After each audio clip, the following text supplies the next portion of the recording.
Well, hot dog, I'm live. Right on. It's been a while, folks. Been a while. Really looking forward to this one, actually. I miss having these live streams as much as, man's got to do what a man's got to do out there working, on the grind. Plus, oh, let's get some noise going. All right, let me close this up here. Just checking to make sure all the platforms are working. Let's check. Old. Wow, folks, been a while. Yeah. Okay, we're good. We're good on the Odyssey. Yes, Odyssey's working good. We see, so that's excellent. Let's check out the Rumble. Rumble's actually growing by leaps and bounds, which is really, really good. Really good to know that we have not just alternatives, but ones that are making inroads. Right. Let's see here. Checking to see on the Rumble here. Why does it look like the Rumble one is not quite working here? That seems odd. Maybe if I reload it. Let's try reloading it and see what happens. Service unavailable. 500 service unavailable. Well, that seems weird. Well, that seems odd. Let's try this again. No. Okay. So on the Rumble side of things, not 100% sure if it's going to work or not.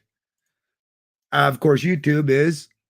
Actually, before I do get into the articles I'm going to be referenced for this live stream, I hide everyone that showed up already, by the way.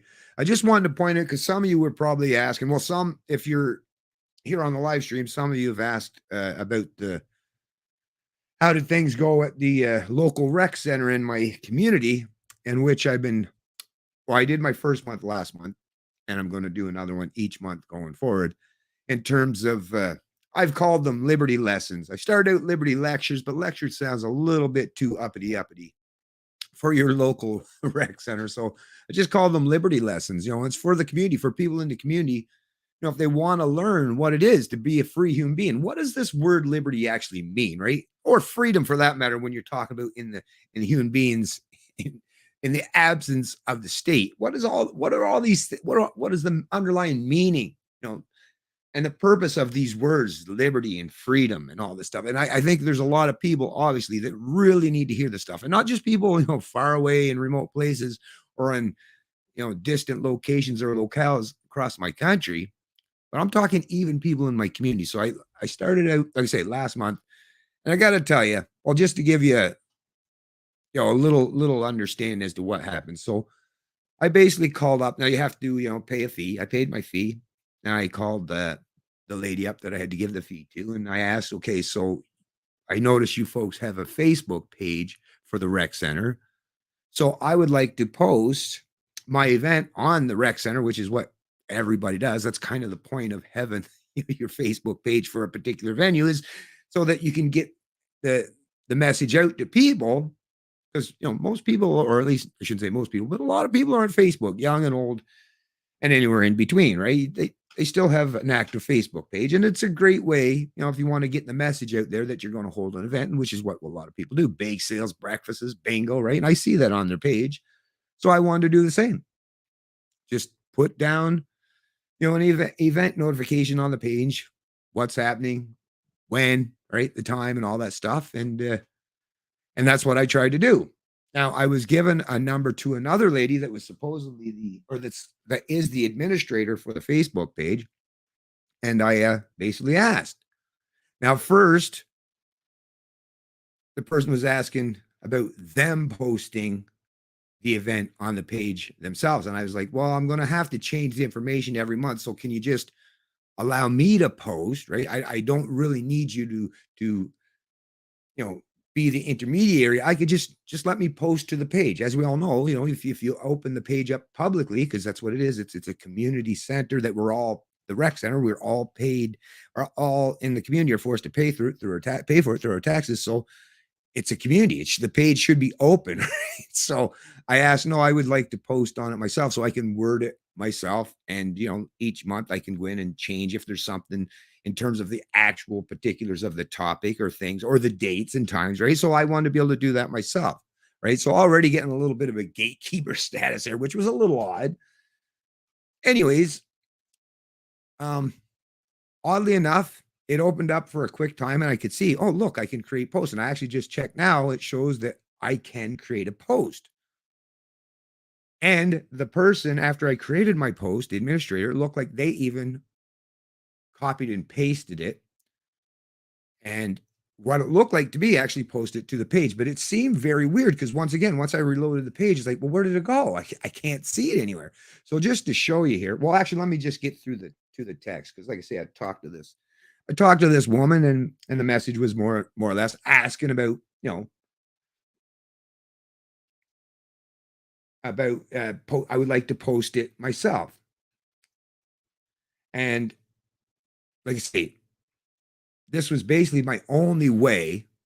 I mean, I might have to go door to door, I guess, from now on, I guess, to let people or to notify people or create my own page. But most people aren't going to know about my own page, right? When it comes to the rec center. But I don't know what I'm going to do going forward. But I'm going to have to get that message out there and do it myself. But anyways, so here was the reply to me asking in terms of why I'm seeming to having these issues of trying to post on the community rec center Facebook page. Good morning. The admins of the Astle Rec Center received concerns regarding government content in the post we had up for your event.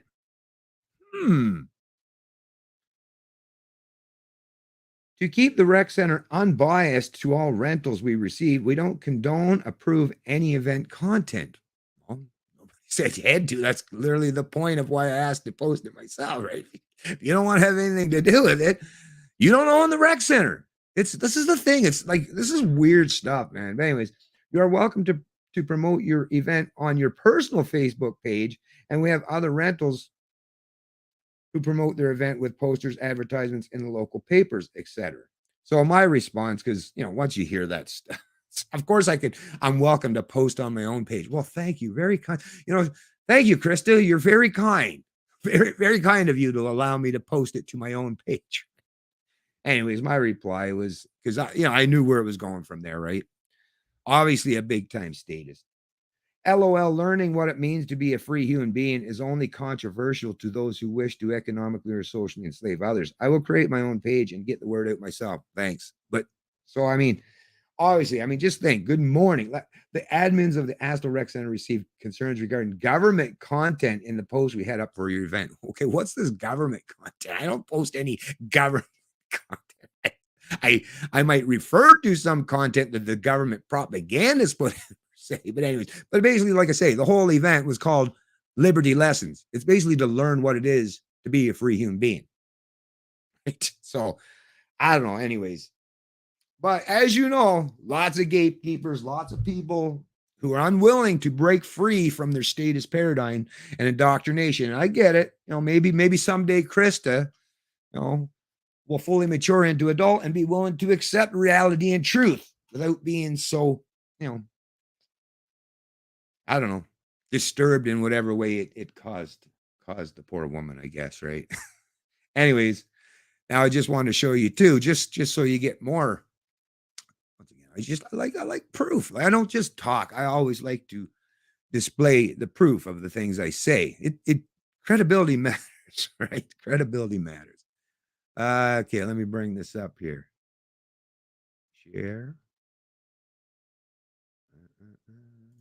No, video file. What? No, I don't want to share video file. Share screen. There we go. There we go. Okay. So here is the make sure you folks can see here. Yeah, you can see it. So this is the Astle Recreational Center nonprofit organization, their webpage. And as you can see, look, it looks right here that I can still post. Look, create post. It comes up with my name. Looks like I could post something, right? Which I did. Let's go see if we can't find that post. Oh, by the way, that was September the 4th is when that was. So let's just scroll back here This is from board meeting, September 13th. Fall supper. They're advertising that one's supposed to be in Saturday, in October. Craft fair, another October event. Fall supper, another October 1st event. Let's see what we get here. Another board meeting. So this was back September 12th. So that was the meeting reminder. Music Jamboree, September 10th. Misty River Band will be playing. All are welcome. Sweet. On the 15th, August 15th, they updated that. I remember that cover photo, actually. That was actually the one that was up when I posted my event. So here we see we're up all the way back into August here now. Rec Center board meeting, music jamborees, postponed. Oh, the jamborees postponed. Well, that is a bummer. That's a big time. Right. Another board meeting, the band thing, the craft fair. We're back into May here now, folks. May 14th, right? This is supposed to be May 14th. So as you can see, no, it's gone. It's gone. I mean, we're back in April now. So no, completely disappeared. Now, there was an area where I could go to the community. And I thought I could find it there, but no, once again, this one's all the way the first. So that has even disappeared. So November 21st, 2021 is the last thing you have there. So this is all the way back August. So no, once again, completely disappeared. So would you even know that I held an event? Nope, not at all. So I guess that's kind of explains why, there wasn't anybody that showed up other than me, my wife, my son, and his girlfriend. We were there. We were there. So there were 4 people, right? There were 4 people in my community that care about liberty. Of course, every single one of them. I mean, we could all use a little extra refining and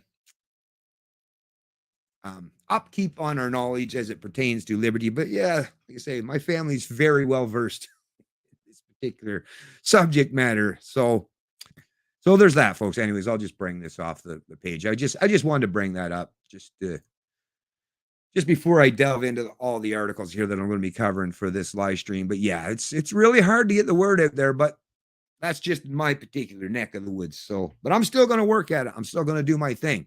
Once again, you got to start somewhere. And I'm definitely starting at the very, very, very bottom there. But so I guess the only place I have to go is up, right? So you got to stay positive, got to think positive, right? Anyways, let me just get into some of the comments here before we go get into the articles as well. So Rectitude Media, thank you for joining the stream, by the way. Really appreciate that. I'd say some are waking up, but most are being herded into another trap of controlled opposition. Oh yeah, I got to make sure I keep this mic right in front of me here. Yes, we'll have to wait and see. And, I would agree with you there.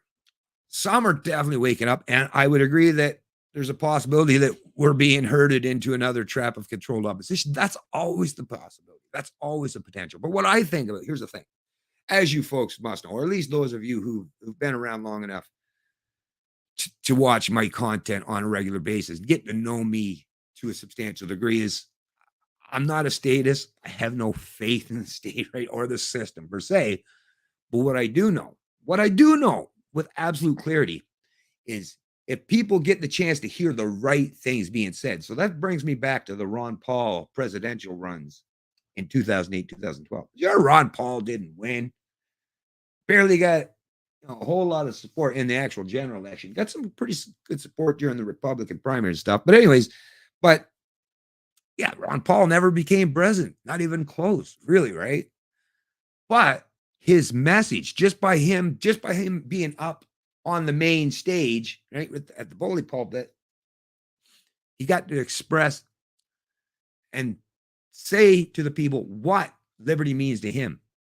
Start explaining and entailing what the principles are that underline liberty, what actually makes us free human beings. And you know what? That played a substantial role in not just bringing me to being the man I am today and understanding as much as I do about freedom and liberty, but many, many, many millions of others, not just Americans, but people all over the world.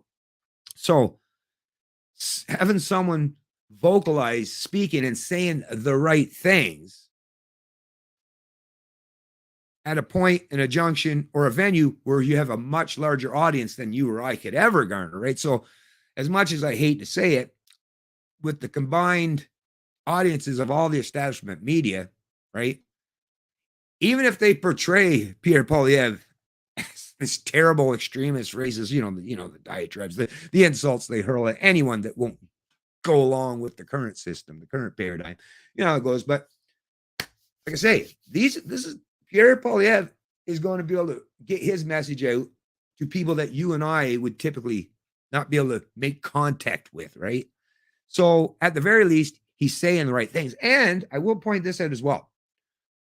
If you go all the way back through the history of this man, this Pierre Poilievre, now he is a politician and somewhat of a career politician. I'll even add at that. So that, like, once again, I'm not being disillusioned. I'm not having some fantastical thinking that Pierre Poilievre is going to be our new savior, right? But once again, the man, at the very least, I can say, with a fair amount of certainty, just based on the evidence I've seen presented to me, is he has had the basic same message since he was just a young man, since he was a boy, in actuality, from what I'm hearing other people suggest and say, and others backing up and verifying that claim, that even when he was a young man in school, in high school, he was saying the same kinds of things that he's saying today. So at the very least, we can say he's consistent in his message.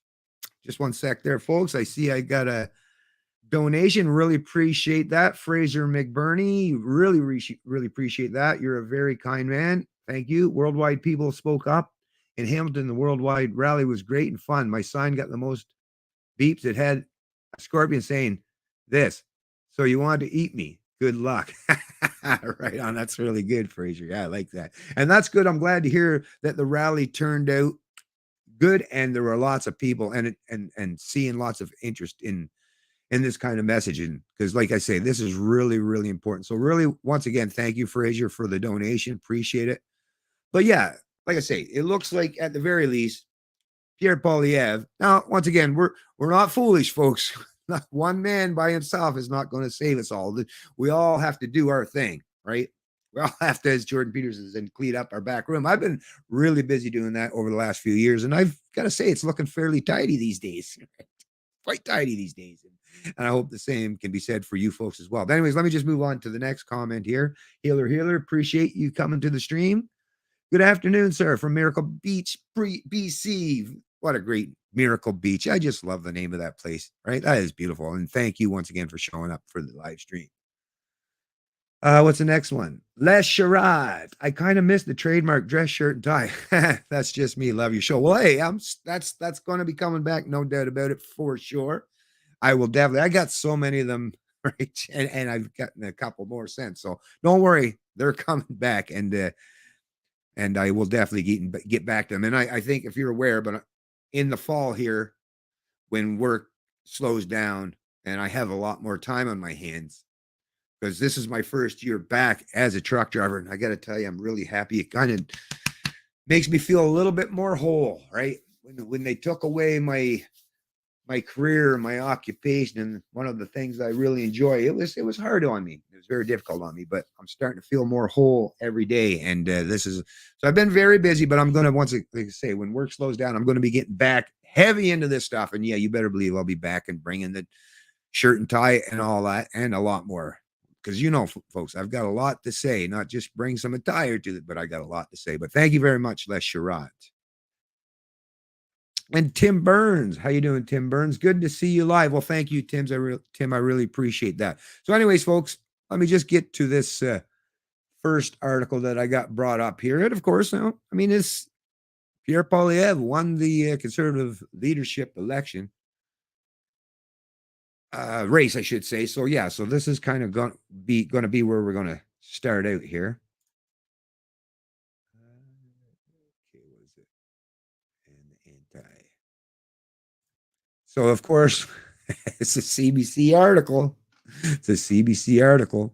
Sure, I could find an article from a right-wing conservative outlet. No doubt that would be just heaping on praise and applause to the guy. But I like to be challenged. I don't want to just sit in an echo chamber. So that's why I do tend to use CBC as a source many times, so that I can push back against the rhetoric. I really enjoy doing that. I'd love to be able to do it sitting on a stage with some of their pundits. Oh, I would love to be able to do it in person live. Oh, what a great thing that would be.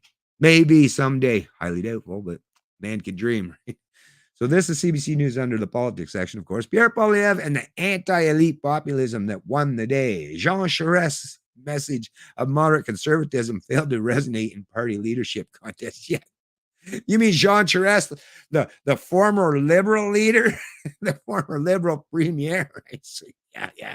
He's quite well. Gee, I wonder why Canadian conservatives or even Canadians in general weren't willing to listen to the message and the rhetoric of a guy that claims to be conservative and basically suggested that Pierre Poilievre was a terrible man for supporting the freedom convoy, for supporting freedoms. Like, we're, like I say, conservative or not, conservative, libertarian, classical liberal, or anyone that just cares about the freedoms. Yeah, your message of defending freedom is a bad thing and it makes you a bad person, right? Or supporting it. Yeah, that message doesn't resonate with us, right? Nor should it. I wish it didn't with other Canadians as well. This was posted September 9th, 2022. As a university student, here we go, see already. Pierre Poilievre won $10,000 for an essay explaining how, as prime minister, he would build a government on a platform of freedom, a message he just used to move a step closer to that job by becoming leader of the Conservative Party. During his campaign for the leadership, Poilievre promised to make Canada the freest country on earth by limiting the reach of government. Wow. Well, first of all, to be the freest country on earth, that's a hell of a goal and would be an extremely amazing accomplishment. I would love to get us there because you know what? As much as I love our Americans to the south, our American, liberty loving counterparts to the south, which at this point in time and throughout their past and history have always kind of, punched way above us, right? Are number one compared to us in terms of promoting and espousing, the message of liberty, right? Or just showing in real life what that means. Now, of course, all the Western countries have failed and faltered lately, right? But for us as Canadians to even surpass our American counterparts in terms of being the freest nation on earth, of course, that is something, that's a goal I strive for as well. So I'm right there with you, Pierre Poilievre. I hope someday that can come to reality. It was a theme lifted straight out of that 2,500 word essay he wrote while a 20-year-old student at the University of Calgary. The most important guardian of our living standards is freedom, he wrote. The government's job, he argued, is constantly to find ways to remove itself from obstructing such freedoms. Loving it. Poilievre echoed that theme during his campaign in part by promising to repeal Bill C-11, which, if Bill C-11 gets implemented, then I don't know how things are going to work out on the old YouTube. I suspect at that point in time, we YouTubers, we social media, I guess they call us influencers, I guess. That's the new phrase, yes, right? But yeah, if you're challenging the status quo, it seems like you're probably not going to exist much longer beyond that point, right? Anyways, but of course, we need to repeal Bill C-11 if it actually gets implemented, which he said would give the CRTC too much authority to regulate online content and restrict freedom of speech. Poilievre also said he would ban all future vaccine mandates related to work and travel, a message that aligned his campaign with the stated goals of the trucker protests in Ottawa and across the country earlier this year. Hashtag Hong Kong, hashtag truckers for freedom. Yes, hashtag freedom convoy. Oh, I just love it, folks. I love it. Canada is free and freedom is its nationality. That's why I'm running for prime minister, to put you back in control of your life and make Canada the freest country on earth. Yeah. Treat adults like adults. What a novel concept, right? Christopher Cochrane, an assistant professor of political science at the University of Toronto, said that while he was surprised Poilievre chose to align himself so closely with the messages of the trucker protests, it doesn't appear to have damaged him in the race for the Conservative leadership. Of course not. Freedom is quite popular, especially for the kind of folks who were advocating and drove, some of them, thousands of miles and stayed in the freezing cold for quite a long time in very cold temperatures to defend their freedom. So yeah, it kind of matters. And once again, it should to all Canadians. From a strategic standpoint, it's almost as if they saw a greater threat in the People's Party than they did in losing the progressive element of their parties to the Liberals, he said to Poilievre's campaign strategy. There's absolutely nothing in his messaging that suggests he is anything other than a conservative, and those sorts of messages have advantages and disadvantages in electoral context. But the classic advantage is that they appeal to the party base. Now, the one thing I do have a problem with is this constant thing where now it's the conservatives who are now the staunch leaders of liberties. In reality, it should be the libertarians driving that particular bus, because libertarians are truly the leaders of liberty. But you know what? Once again, if we got to sit a little bit in the back seat, let the folks like Pierre Poilievre soak up all the limelight, right? And once again, not a fan of that, but as long as the messaging is there, although I got to say, it's not sitting with me perfectly that the conservatives, right? That the term conservative is the one, when in reality, like I say, it's not conservative values, folks. It's libertarian values and principles that, at the end of the day, are the ones that are universally consistent and that truly define liberty. Conservatives might pluck certain areas out of it, right? And Pierre Poilievre is, right? And liberals, even, in terms of, LGBTQ rights or minority rights or all that stuff, they even pluck from the libertarian playbook in terms of, because freedom is good for everybody. Liberty is for everybody, right? So each side of the political divide, left, right, conservative, liberal, pluck their own little message, their little piece of messaging that they want to put forward and portray when they want to act like they're superior to their counterparts in terms of promoting freedom or liberty. So, but at the end of the day, we got to keep in mind that it's those principles of liberty that are entrenched and part and parcel of what it is to be a libertarian. Sure, conservatives may wish to adopt some of that. And maybe, truth of the matter of the fact is, maybe some of the conservatives did have small, limited government kind of principles already without libertarians into it. But once again, not all, right? I mean, how many times were conservatives all about freedoms for business and economics, but not so much in terms of, LGBTQ rights or some minority rights and stuff, right? So once again, one thing about libertarians is they're consistent, like basically 100% in their messaging. Leave no exceptions or outliers. But anyways, let's just move on here. There's absolutely nothing that suggests he's anything other than conservative. Okay. In appealing to that party base, Poilievre has been fishing for votes among those who knew him as an early Harper conservative, first elected at the age of 24 under the banner of the merged Conservative Party. He was there when he was young, and he was always perceived as somebody enthusiastic, charismatic, willing to fight and willing to engage on the level that was maybe abrasive. But they always liked this kind of combativeness in him, says Jean Christopher Boucher, an associate professor of political science at the University of Calgary. He's a kind of unapologetic conservative, and somehow party members have found comfort in this kind of person because he's not somebody that's different. They know what he stands for. They actually respect that, as they should. Born in Calgary to a 16-year-old single mother, Poilievre was adopted by Francophone school teacher parents and raised in Calgary, where he found his political affiliations.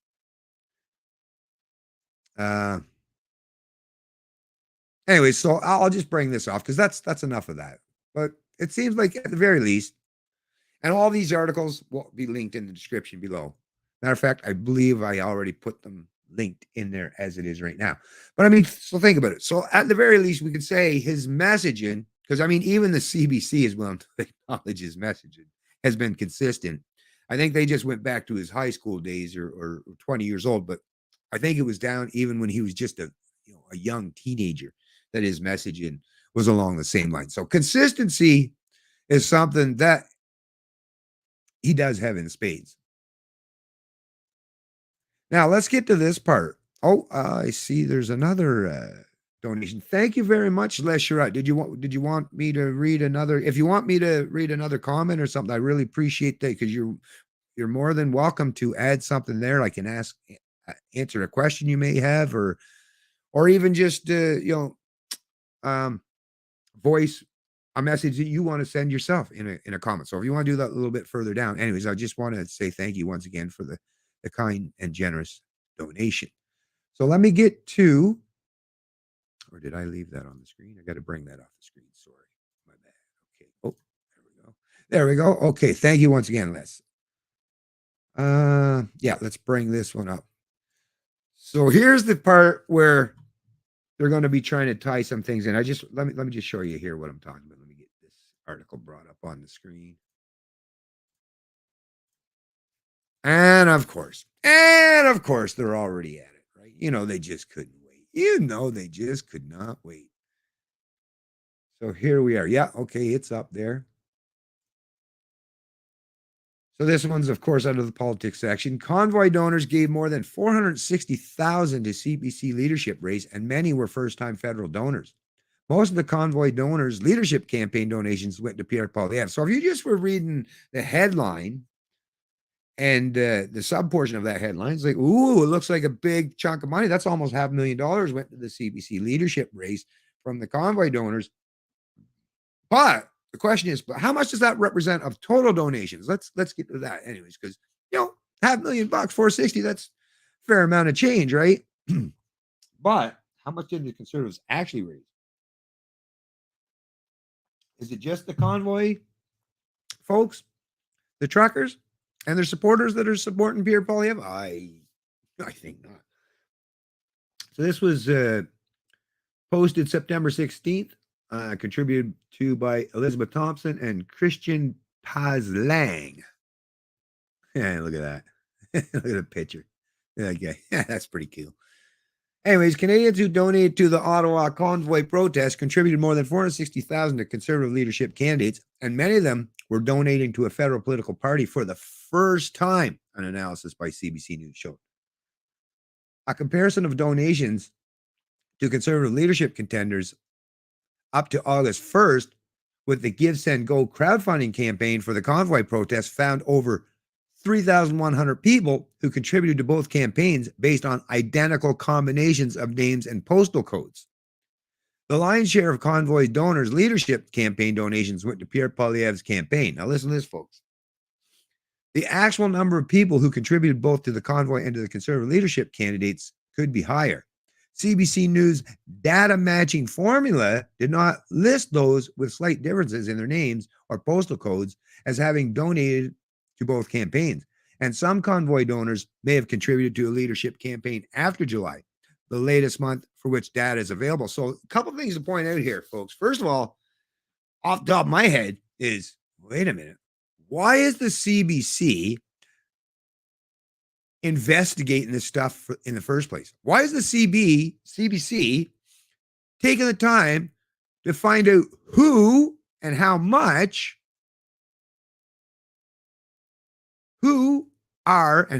these people are donating to not just a political campaign, but to the convoy? Why are you doing that, CBC? What is the purpose? What is the intention of investigating Canadians for where they spend their money? What is up with that? That's the first question off the top of my head is, why is the CBC doing that? Well, I think we all have a pretty good idea as to why, but that's a terrible thing. And the fact that they're willing to openly and publicly admit that today, that tells you just what kind of mindset and the kind of people they surround themselves and thinking that basically they're not just above the law, as we've seen in so many examples, and can get away with basically anything they want, but don't even feel uncomfortable about it while they do it. Right? Boy, oh boy, oh boy. But then the other part of it is when you're talking about the amount of people, the actual number. Okay, so let's get down to there. University of Alberta political science professor Jared Wellesley said people involved in protest movements often get involved in politics. People that are engaged will do both, he said. So yeah, it's possible that the convoy is bringing people into electoral politics for the first time. While the number of people involved is small, Wesley said it is a lot more than he would have expected and is in keeping with his own polling and research. CBC's analysis found that convoy donors made up 4.2% of the approximately 74,000 people who contributed to Conservative leadership candidates before August 1st.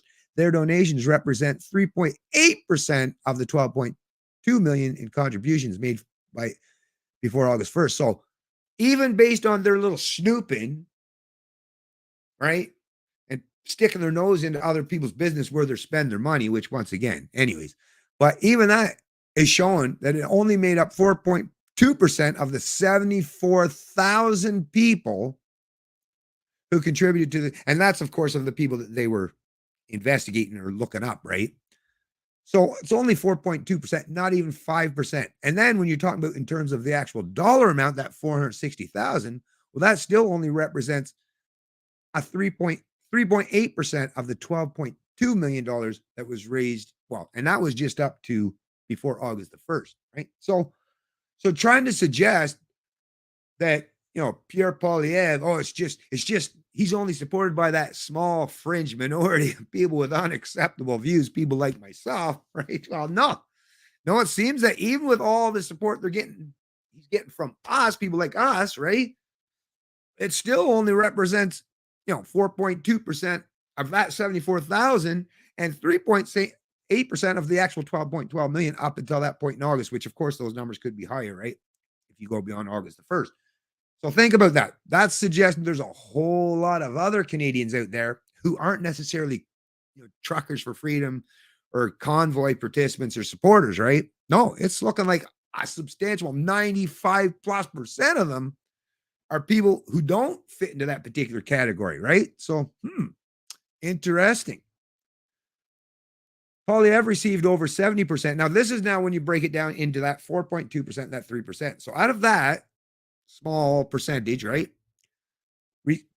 Poilievre received 70% of that money contributed by so of the convoy donors, he received 70% of it. Leslyn Lewis received 16% of that money, and Roman Babar collected 12%. So of course, Poilievre gained the most, but looks like a substantial, nothing to laugh about for Leslyn Lewis, and good for her, and Roman Babar, because I listened to him being interviewed a couple times as well. And yeah, he's saying some pretty darn good things himself, right? Man, I hope actually Pierre Poilievre, keeps these two fine people in and appoint them to, fairly important positions within his cabinet, right? Jean Charest, the former Liberal leader, I don't know if he was a plant in there I don't know, whatever the reason. Once again, I'm not going to speculate. But yeah, Jean Charest, who sharply criticized Poilievre for supporting the convoy protest, received contribution from 2 convoy donors, while Scott Atkinson received 13. So, how much you want to bet? I don't know for sure.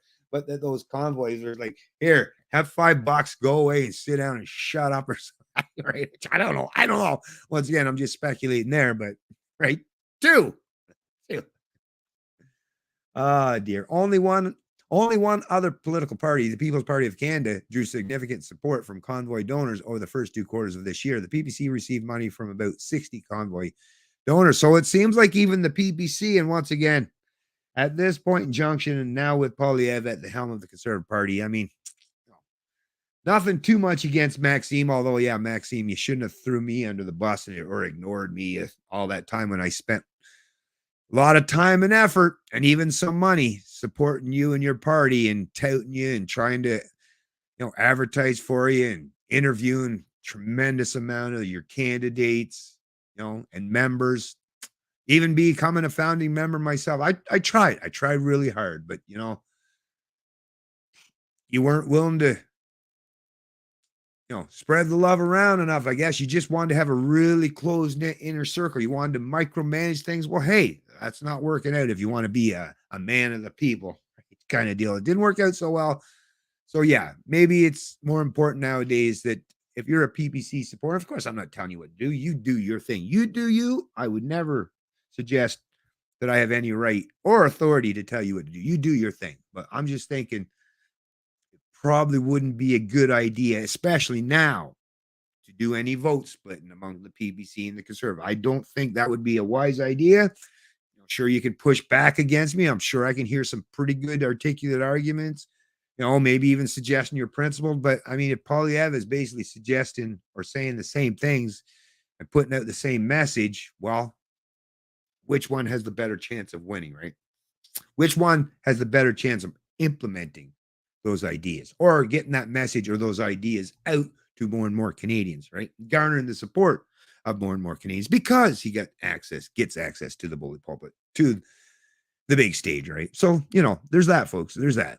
Once again, not trying to divide people. Just matter of fact, I, like Pierre Poilievre, would like to create more unity. The divide thing is just, yeah, that didn't work. In the years past, it's not a good idea. The divide thing is terrible, but it was needed and necessary at the time because your message, if you have to remain on point and on message and principle, right? You can't be just wishy-washy or you end up like O'Toole or Scheer. Yeah. No, you have to be consistent in your message. And once again, that's what Pierre has in spades. Not saying that Maxime doesn't as well, but Maxime is in a different position, the head of a different party, and he doesn't even have a seat himself. So once again, just the way things panned out, right? The Liberals received only one donation from a name matching one of the convoy donors list, as did the Greens. Neither the Bloc Quebecois nor the NDP received donations from any name matching one of the convoy donor list. Another one of those. The Liberals received one donation. Once again, could that be another one of those donations? It was sarcastic or a joke. I would suggest maybe not 100% sure on that, but support from convoy donors represent only a small portion of CPC leadership candidates' overall support, roughly 5% for Poilievre and Lewis, just over 8% for Baber. Poilievre took in about 55% of the total CPC leadership donations, but over 70% of the money from convoy donors. Charest took in about a fifth of the overall fundraising, but essentially collected nothing from convoy donors, right? So I'm sure there were lots of Liberal supporters that, bought themselves a conservative membership to support Charest, right? So that's where that support come from, no doubt. The analysis also found that the convoy protests appeared to have mobilized a number of Canadians who weren't very active in federal politics to contribute to the Conservative leadership campaign, something that could be a factor in Canadian politics going forward. A closer look at 50 of the top donors to the convoy who also donate to a leadership candidate shows that 25 of them have no previous record of donating to any federal political party or candidate in the elections candidate contributions database, which goes back to 2004. Boy, CBC is just busy investigating actual just average Canadians and where they're spending their money or what party they're donating. But no, don't spend nearly that much time investigating Trudeau or his lackeys or his cronies. CBC. No, you wouldn't want to do that. But you're sure busy, scouring the web and data and any information you could find to see what Canadians are doing with their money or who they're supporting, right? So you can paint them in a negative light. Of those 25 convoy donors, 22 donated to Poilievre, 2 donated to Lewis, and 1 sent money to Baber.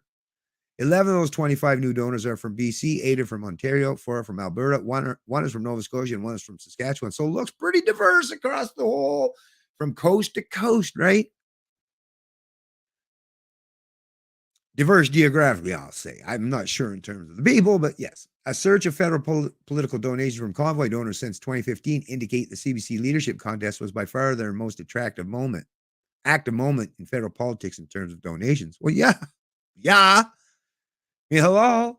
I mean, especially and particularly after Trudeau invoked the Emergencies Act, the never before used Emergencies Act to quash a peaceful protest, to beat down, to have his mindless minions and order followers beat down and trample on peaceful Canadians. We're just protesting against authoritarian mandates, political edicts, and the loss of their livelihoods and careers. Yeah. Outside of leadership races, only a few hundred convoy donors have donated in any given year since 2015. More were active in conservative leadership contests, but even the 2020 leadership contest drew less than half the number of donations from those who eventually would contribute to the convoy that the 2022 race did from convoy donors. James Ellerton, spokesperson for Atkinson's campaign, said Prime Minister Justin Trudeau's divisive rhetoric and politicization of vaccine mandates prompted some people to act. Yeah, you think? I'm not surprised that those who engaged in a popular protest have sought to get involved with a political party to help to see the change that they wanted to see realized, he said. Other leadership campaigns refused to comment or didn't respond to interview requests. So now it's just going to break it down to people who more like they're even showing pictures of people that donate and stuff. So basically, I guess their form of doxing some of these people. I mean, it's really quite disgusting. But actually, before I move on, if they're still the same way, let me just reload this. Make sure, because even based on the comments on this CBC article, which the moderators at CBC, I could tell you, must be overwhelmed and getting fed up and almost throw their hands up at this point in time. But check this out. What personal rights and freedoms do these people not have? Please list them. So this is the one comment that I found. Now, it is considered the top comment from this Robert Ludlow that obviously is either supporter of Trudeau or at least anti-Polyev and the Freedom Convoy, right? But then let's move on to the next most popular one. The convoy stood up for the rights of all Canadians from coast to coast to coast. Freedom isn't free. So Buford Wilson getting lots of support and thumbs up from that comment in support, obviously, of Polyev and the Freedom Convoy. What a divided country we have become. Yeah, you're absolutely right, George Smith. Glad to see the average person getting interested in politics again. Apathy is not a good thing. So Sophia LeBlanc is on board. As the author states, convoy participants, so this is just quoting the numbers that I was reading earlier, doesn't really seem like the convoy participants were a major driving force here. They make up less than 5% of the public contribution. You noticed that too, did you, Jim Bozzer? Yeah, me too. So the convoy protest led to an increase in participation in our democratic process, and that is a bad thing? Oh, boy.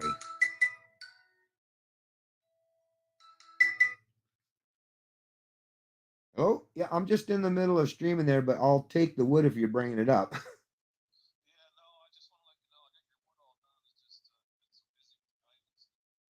All right, all right. Well, I can't talk though because I'm literally live right now. So I'll just. But if you want to bring it up, I'm ready for it, and I got the money here for you.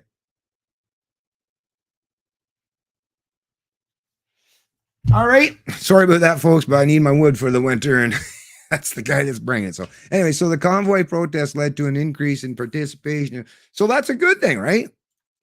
I think it is. That's not a bad thing. Well, I mean, that depends on how you want to look at things, right? In terms of support and freedom, I'm all for, but anyways, let's move on.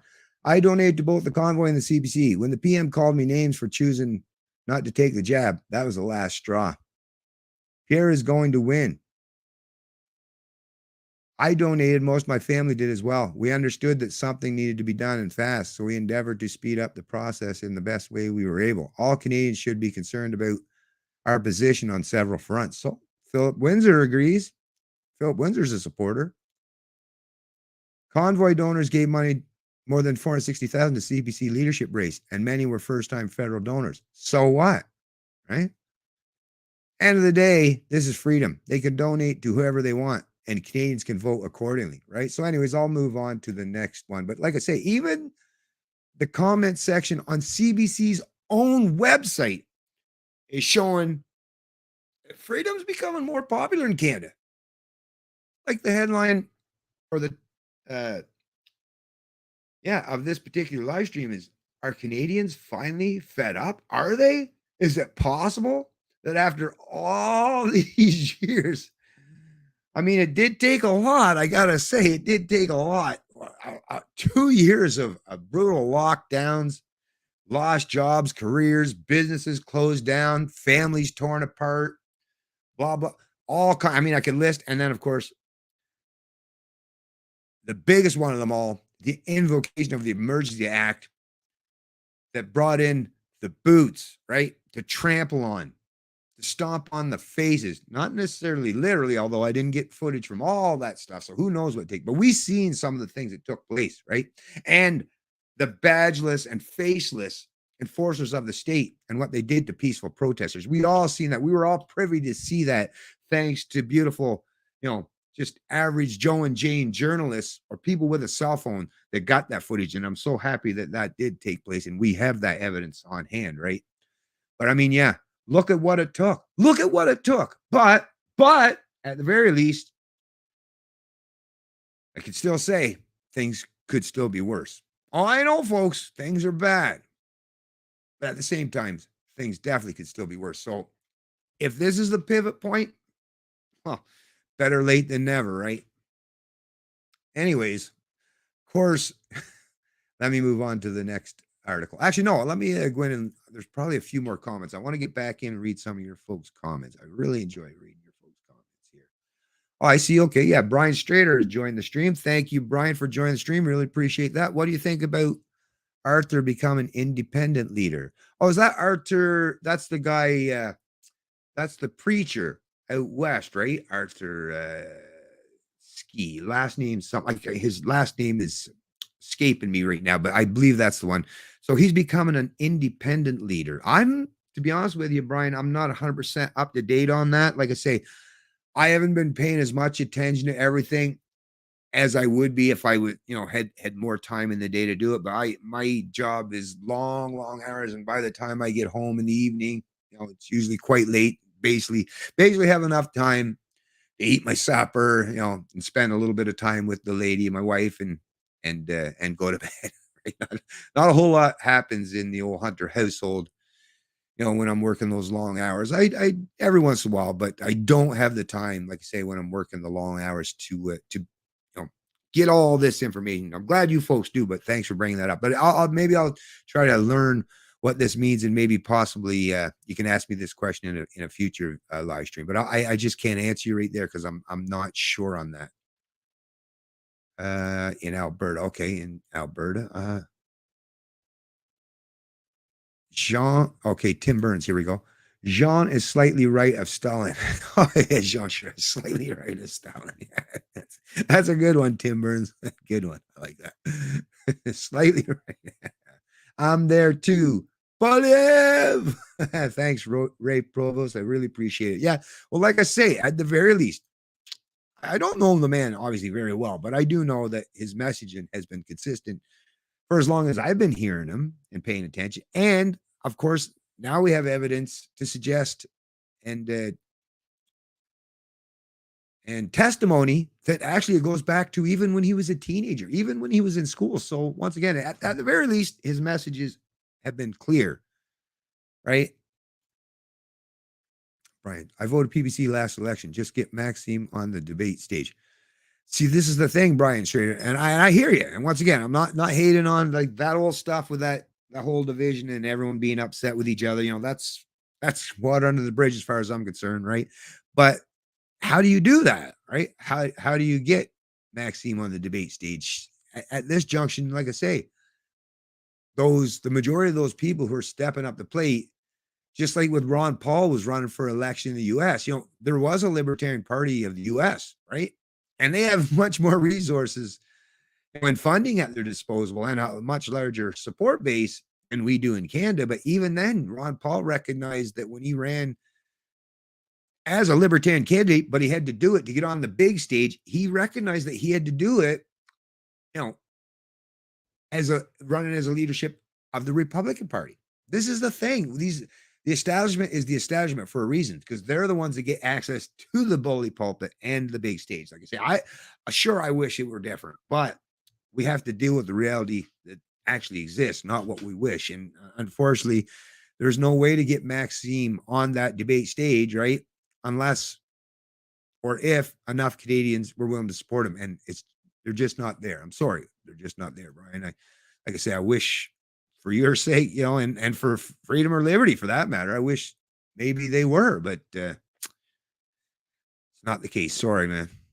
Okay, so there's no more right or left and in between. It's populism versus elitism. Well, I could agree with you to a certain degree there, Ray, but in my mind, the real divide, the real us versus them are libertarians, people who care about freedom and liberty, people who are principled and want to let their fellow Canadians and other people live freely, right? Do their own thing, to have that liberty, to be principled. And then there's the authoritarians, the kind of people or collectivists, right? Who know they might espouse certain aspects of freedom, but they're not willing to give everyone else the kind of freedoms that they themselves would probably want. Or maybe they themselves don't even want to be that free because they allow fear to control them and the false sense of security to dominate their mind rather than freedom. Other people, that's the thing. Some people place security, and from the state, you're not getting that. Like there's a false belief in it, right? But if you place security over freedom, well, what do you do, right? But in reality, it's libertarians versus authoritarians, as far as I'm concerned. But I get what you're saying, and we're kind of still along the same lines in terms of the relative us versus them, right? Because we know that the people we're talking about kind of fit in the same camps. My parents are hardcore Karens, so I usually end up voting the person which they hate most. I might be considered a peer vote now because they're terrified of. Oh, Brian, what did your parents do to you, man? What did your parents do? Although that's the thing, parents. If I could just say a few words to you folks, if you're a parent, as a parent myself, right? Do the best you can to raise your kids and always place yourself in not just your own perspective or what you can get away with because you're the bigger person or have the might right. So your kids, when you're raised them, sure, you have all that, not only the biggest person, but you're the authority, right? You're the ultimate authority in the household. But try, loosening that grip on that power and recognize that someday, because that's the beautiful thing about the human experience. We all come into this earth naked and relying on everyone around us, right? And we all go out of the earth, maybe not necessarily naked, right? But definitely relying on everyone around us and very vulnerable, placed in vulnerable. So we're vulnerable in our early ages and vulnerable in our elder ages. It's up to the human mind for us to think about that and keep that into perspective. It's like, sure, I might be able to dominate over my children and get them to conform to my ideas or ideology, but they grew on to adults someday. And, they're not going to appreciate that when they've had time to think about that. And when they gain that autonomy, that freedom, well, it's going to put a lot of strain on your relationship, and where they might be like Brian here, might seek to retaliate in some small ways, right? Maybe flip the coin on you. So like I say, it's not a benefit in the short term, maybe, but in the long term, as a parent, it's a bad idea to screw with your kids, right? Really bad idea. What goes around comes around. Remember that old expression? Anyways, thanks for your comment, Brian. Hello, F. Vernon, BC. Hey, what's going on? Red Green. No, Reed Green. Really appreciate you joining the stream, Reed Green. Hello to you. Why they are getting defunded? Why they are getting defunded with Pierre Polyev? I'm not sure what the defunded thing. But anyways, what's this one? Let me see if I can pronounce this one. Alejandro. No. Yeah, would it be Alejandro? Alejandro? Alejandro. Maybe. I don't know. I could be butchering that. I really apologize, Alejandro. I'm a Canadian living in Brazil. Oh, cool. Cool. And who doesn't follow much Canadian politics? Does now we have chances to take down Trudeau? I believe the possibility is there. The only problem I have to say, Alejandro, the only issue is currently the Trudeau Liberals and the NDP under the leadership of Jagmeet Singh have created this little, they've merged basically, although they don't use that particular word. They got a specific way that they explain how they basically, the NDP is willing to prop up. See, the Liberal Party only gained a minority because Canadians, even Canadian Liberal supporters, weren't stupid enough to put Trudeau in majority government territory.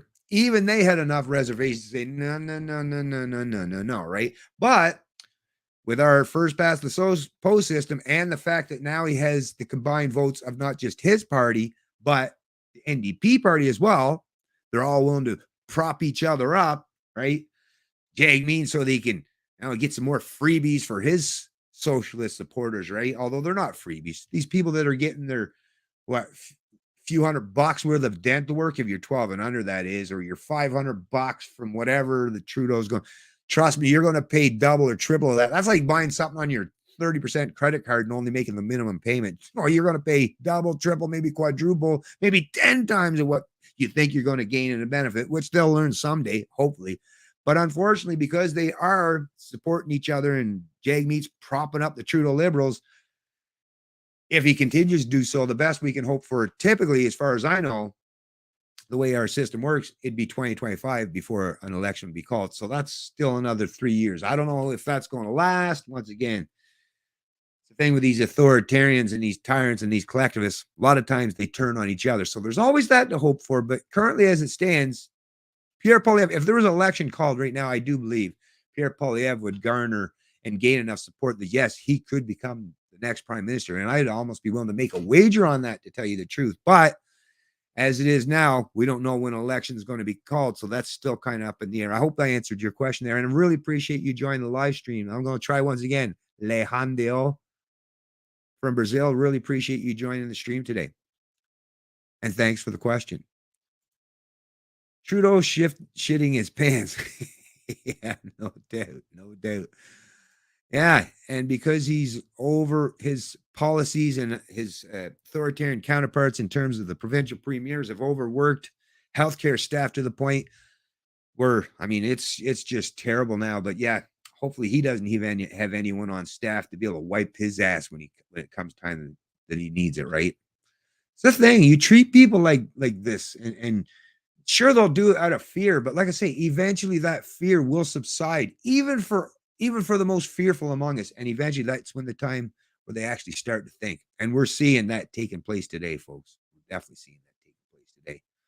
The healthcare, there's a lot of people quitting, retiring, and just don't want nothing to do with this overburdensome, terrible, top-down, overly expensive, and inefficient healthcare system. I mean, I've been saying this for years, but at least now Canadians are finally starting to see that, yeah, Bennett, you were right, man. You were right. LOL, Jean Charest.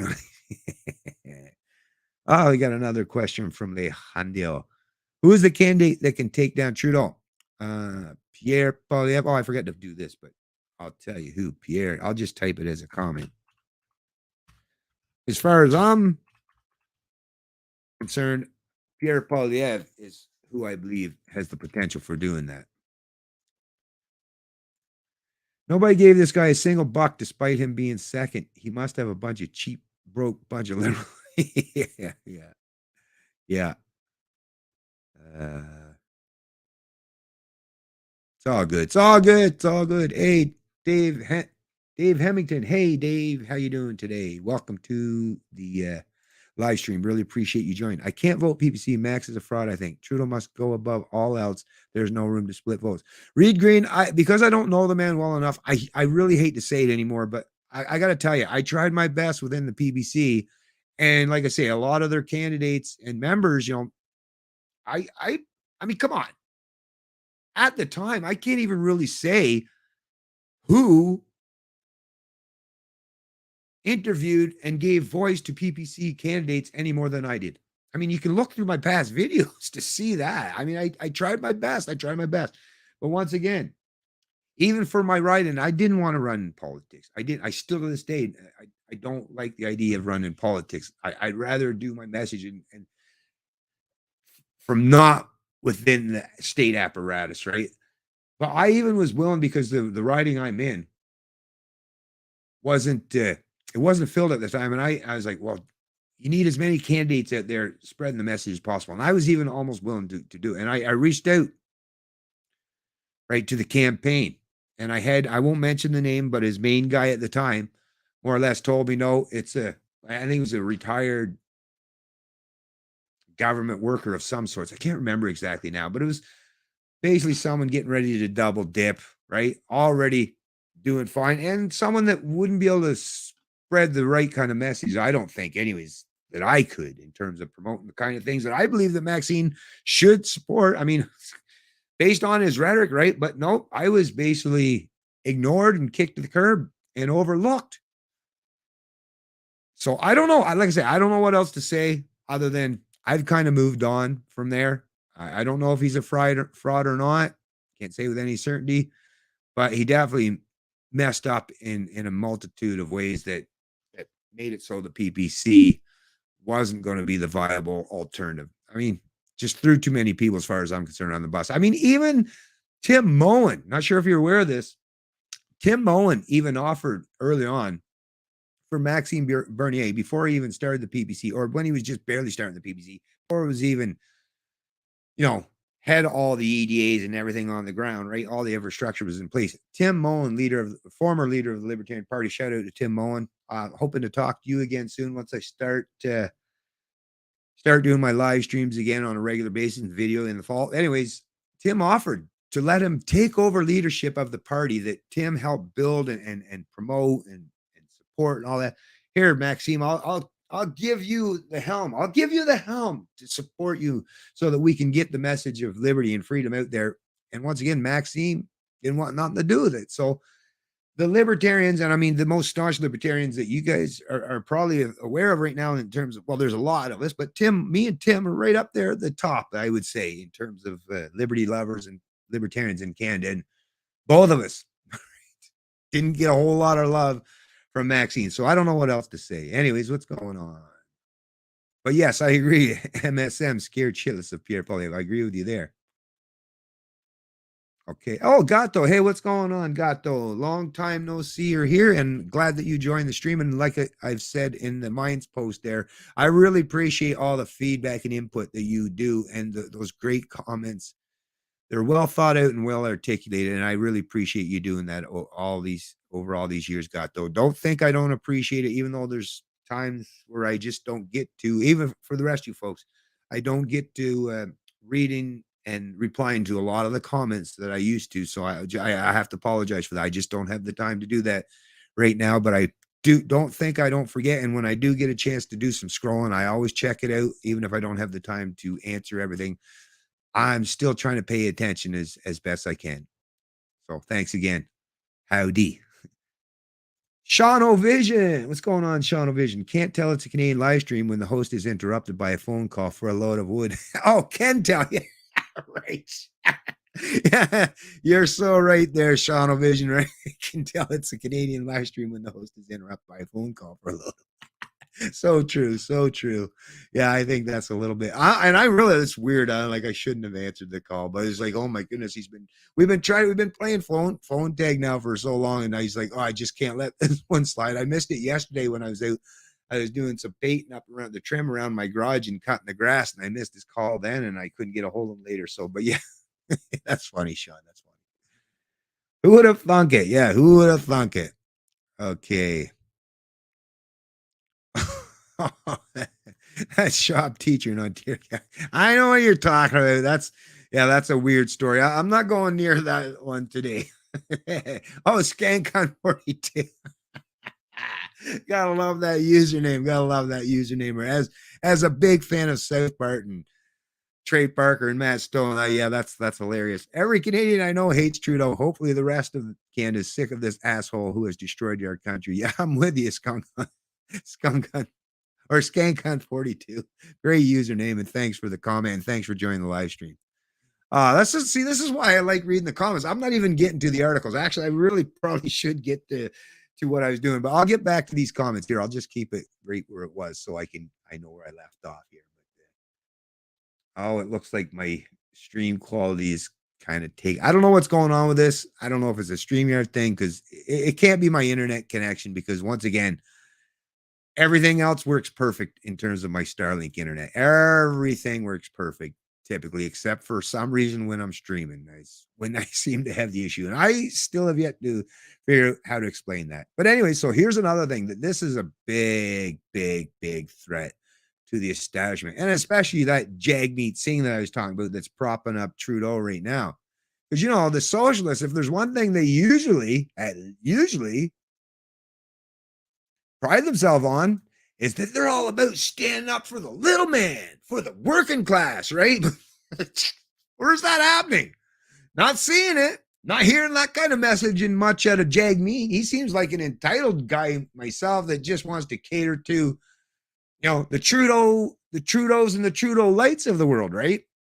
But Pierre Poilievre, well, he's saying the reason why he's garnering that so much support, and yeah, a lot of it is from the working class, is because he's actually talking about things that actually will genuinely help the working class, like less taxes. Forget about these boutique things like here, if you're 12 and under, you can have a few $100s worth of dental. Meanwhile, you can get that through your job by paying a very small fee out of your paycheck, right? You can have that out of that, or you can just spend your hard-earned money and you'll get a much better deal. Because actually, that's the other thing too. Typically, if you go to the dentist and you pay cash, you get a better deal than some of these other schemes, right? The schemes, it's like, the government's paying for it, I'm going to charge double for it, right? We're all well aware of that.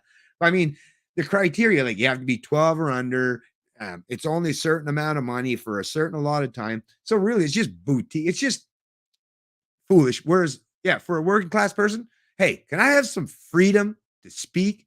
Can I have some freedom in my own social life? Can I have some freedom economically? How about I get you just instead of giving me back some of the money you stole from me, how about you just steal less of my money, which is lower taxes? Or how about stealing less of my money by getting rid of all this ridiculous inflation that the central bank and the government has conjured up to bail out all their already enriched and entitled and privileged, the true privileged people in society, right? How about the working class actually gain back their purchasing power? How about the working class actually get a real genuine raise? Because I got some of you, if you're not well aware of this, but the average Canadian, the average typical working class Canadian, we haven't had a raise in terms of adjusting for inflation for 40 years, for 4 decades. How about we just get a raise? How about you just stop stealing more and more of our productivity and the fruits of our labor? That's the better way, right? Rather than someone taking your money and I'll give you back what I think you're worth, right? No,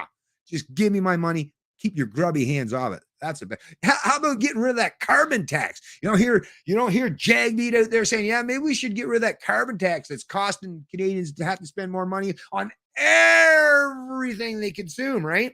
That would be a great savings.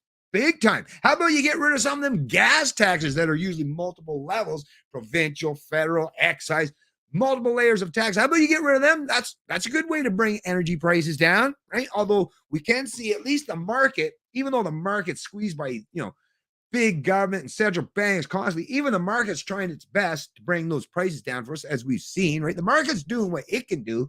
But you know what? The government, once again, is the most heaviest burden on that, and what actually prevents that from taking place by all those imposed taxes and tariffs that's making the price of everything that we buy and consume or use that much more expensive, right? Anyways, this is a headline out of CBC. Even they recognize, well, this is what they're just repeating what Poilievre said, but Canadians are hurting. Pierre Poilievre says he'll fight for the working class in his first caucus speech, which, by the way, I'm going to click on the actually, no, I'll just put the link.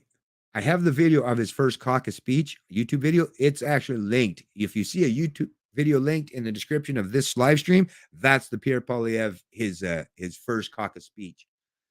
And yeah, you might want to check that. It's pretty darn good, folks. Pretty darn good. We know the problem. The cost of government is driving up the cost of living, new conservative leadership says. This is reported by John Paul Tasker, September 12, 2022. In his first speech to caucus since winning the party's top job, Conservative leader Pierre Poilievre said Monday his focus at the helm would be on holding the government to account for its perceived failings on the economy and inflation. Poilievre, who spoke for roughly 10 minutes, sometimes to thunderous applause from the assembled MPs and senators, said Prime Minister Justin Trudeau and the governing Liberals are out of touch with the struggles of working people. He said that as the son of a single mother and the adopted son of 2 school teachers, he comes from humble origins and can sympathize with the plight of Canadians struggling to get by. The consumer price index rose 7.6% in July over year over year. In July over a year earlier, Statistics Canada reported last month. While there may have been an early sign of dropping fuel prices, that year-over-year inflation has peaked. That year-over-year inflation has peaked. The cost of housing and other goods remain elevated. For the last several months, consumer price increases have continued to exceed the year-over-year increase in hourly wages. So this is the other thing. So even though we're seeing fuel prices going down, let me explain this.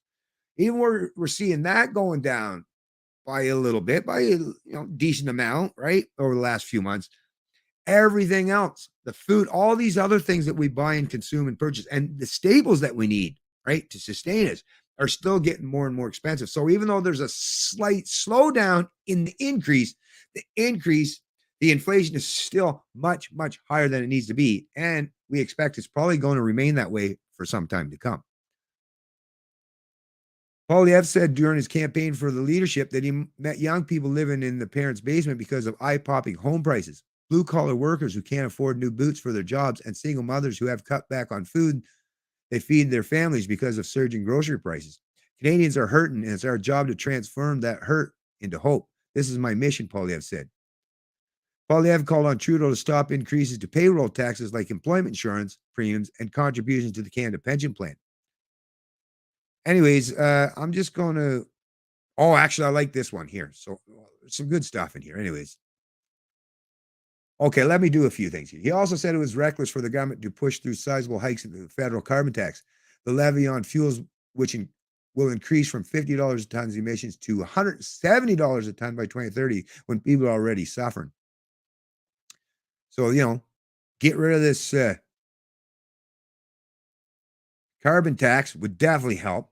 But let's get down here. I thought this was a great idea too. So pay as you go. Polyev said that if he's elected prime minister, he'll introduce legislation to force the federal government to offset every dollar of new spending with a cut to something else. A program he's calling a pay as you go approach to budgeting. Beautiful. Beautiful, beautiful at the very least. And I like the idea. I hope he adopts the idea that Trump put into fruition when he was in power down in the US, where another thing too is if you introduce legislation, in other words, bring about more laws, rules, and regulations, for every one you bring forward, you should have to eliminate 2 or 3. I say 10 would be even better, to be honest with you, or 100 or 1,000. I mean, think of it. Hey, that's actually reminds me of that Andrew Tate interview I watched. My son got me to finally watch Andrew Tate. I didn't know who this guy was, but I watched a 5-hour interview of this Andrew. But even he was acknowledging, I mean, and doing the little thought experiment. Just think about it, right? Government, let's say in Canada since 1867, so 150, 160 years. If you're introducing laws all the time, over the course of all those years, at what point in time does not every country, no matter where the hell you are, if you just keep introducing more laws, rules, and regulations, at some point in time, no matter where the hell you live, you're going to end up in a totalitarian state, an authoritarian state. More and more laws means less and less freedom, right? The more laws you produce to control and dictate what people are allowed to do or how they're allowed to spend the money or where they're allowed, all those things, yeah, those are all infringements on freedom. So after, 150, 160 years, and like I say, that growth has been exponential because in recent years, they're just constantly, it's like all they do all day, every day, sitting around thinking about new laws, rules, or regulations or policies to inflict more harm on us and destroy our freedoms and liberties, right? So, yeah, not just the pay as you go, but yeah, let's try to unwind some of the bureaucracy, some of the red tape, right? That would be another great idea. Poilievre's plan is to essentially cap federal spending so it doesn't go much higher than it is now. Well, even now, I would say is way too high. So how about we actually do a little better than that? But hey, it's better than nothing. It's better than what we have on offer from anyone else so far that actually has a chance of actually gaining power, right? The legislation, if passed, would require the government to find money for new measures within existing budgets. Ooh, imagine that. Imagine that just like you in your household. You don't get to just go rob your neighbor and say, I can afford that by stealing from this neighbor and that neighbor. No, I have a budget. I have to stick within it. Seems like a good thing to do, right? I would agree with that. We know the problem. The cost of government is driving up the cost of living, he said, pointing out the nearly $500 billion added to the federal debt in recent years during a global health crisis. The government should find a way to save $1 for any new dollar spent. That's a proposal we're going to make. Actually, yeah, that $500 billion, I believe it's on par with the Trudeau Liberals have put Canadians in debt more than every other prime minister from the founding of this country till now. From one government, the Trudeau Liberals recklessly spent more money bailing out their cronies, propping themselves up, right? Enriching themselves at everyone else's expense. They've done more of that since they've come to power, the Trudeau Liberals, than all past governments combined. How crazy is that, folks? How crazy is that? Okay.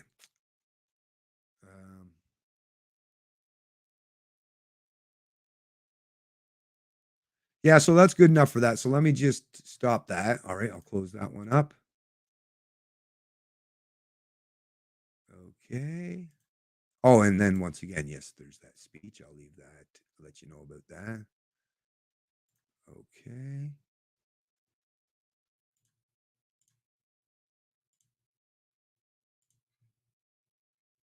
Where are we at here? I'm just trying to find which one I want to go with next here, folks. Just one sec here.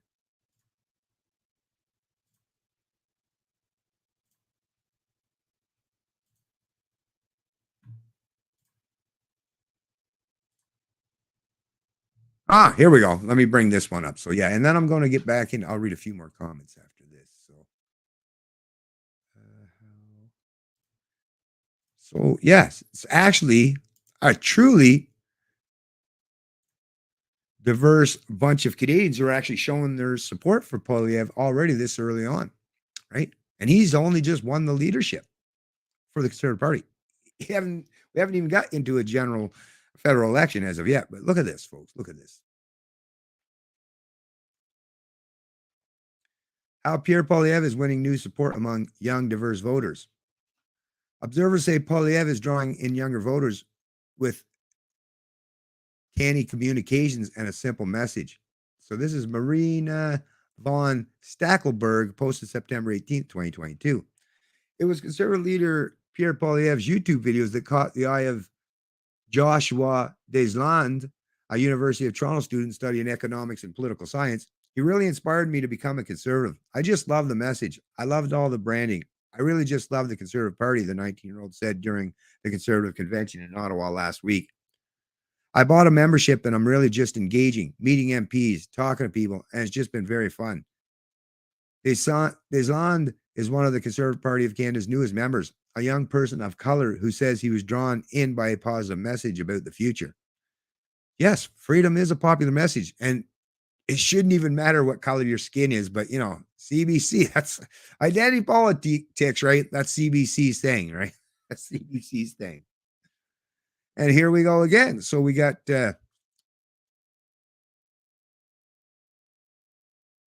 Tina Park, a lecturer in Canadian nationalism at the University of Toronto, said Poilievre's appeal among younger voters is driven in part by its social media and communication strategies and by the fact that he's a relatively young face in Canadian politics. If you listen to his speeches, it's very direct, very simple, and very relatable to young people who are struggling with inflation issues, who are finding themselves unable to buy a house because things are just too expensive for them, Park said.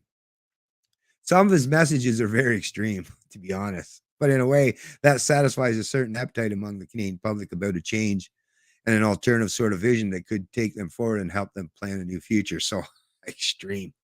Ooh, freedom's so extreme, right? I wouldn't suggest that anything he's saying is really extreme at all, to be honest with you. But I guess when you're comparing and contrasting against big government socialists and collectivists like the Trudeau liberals, yeah, maybe, right?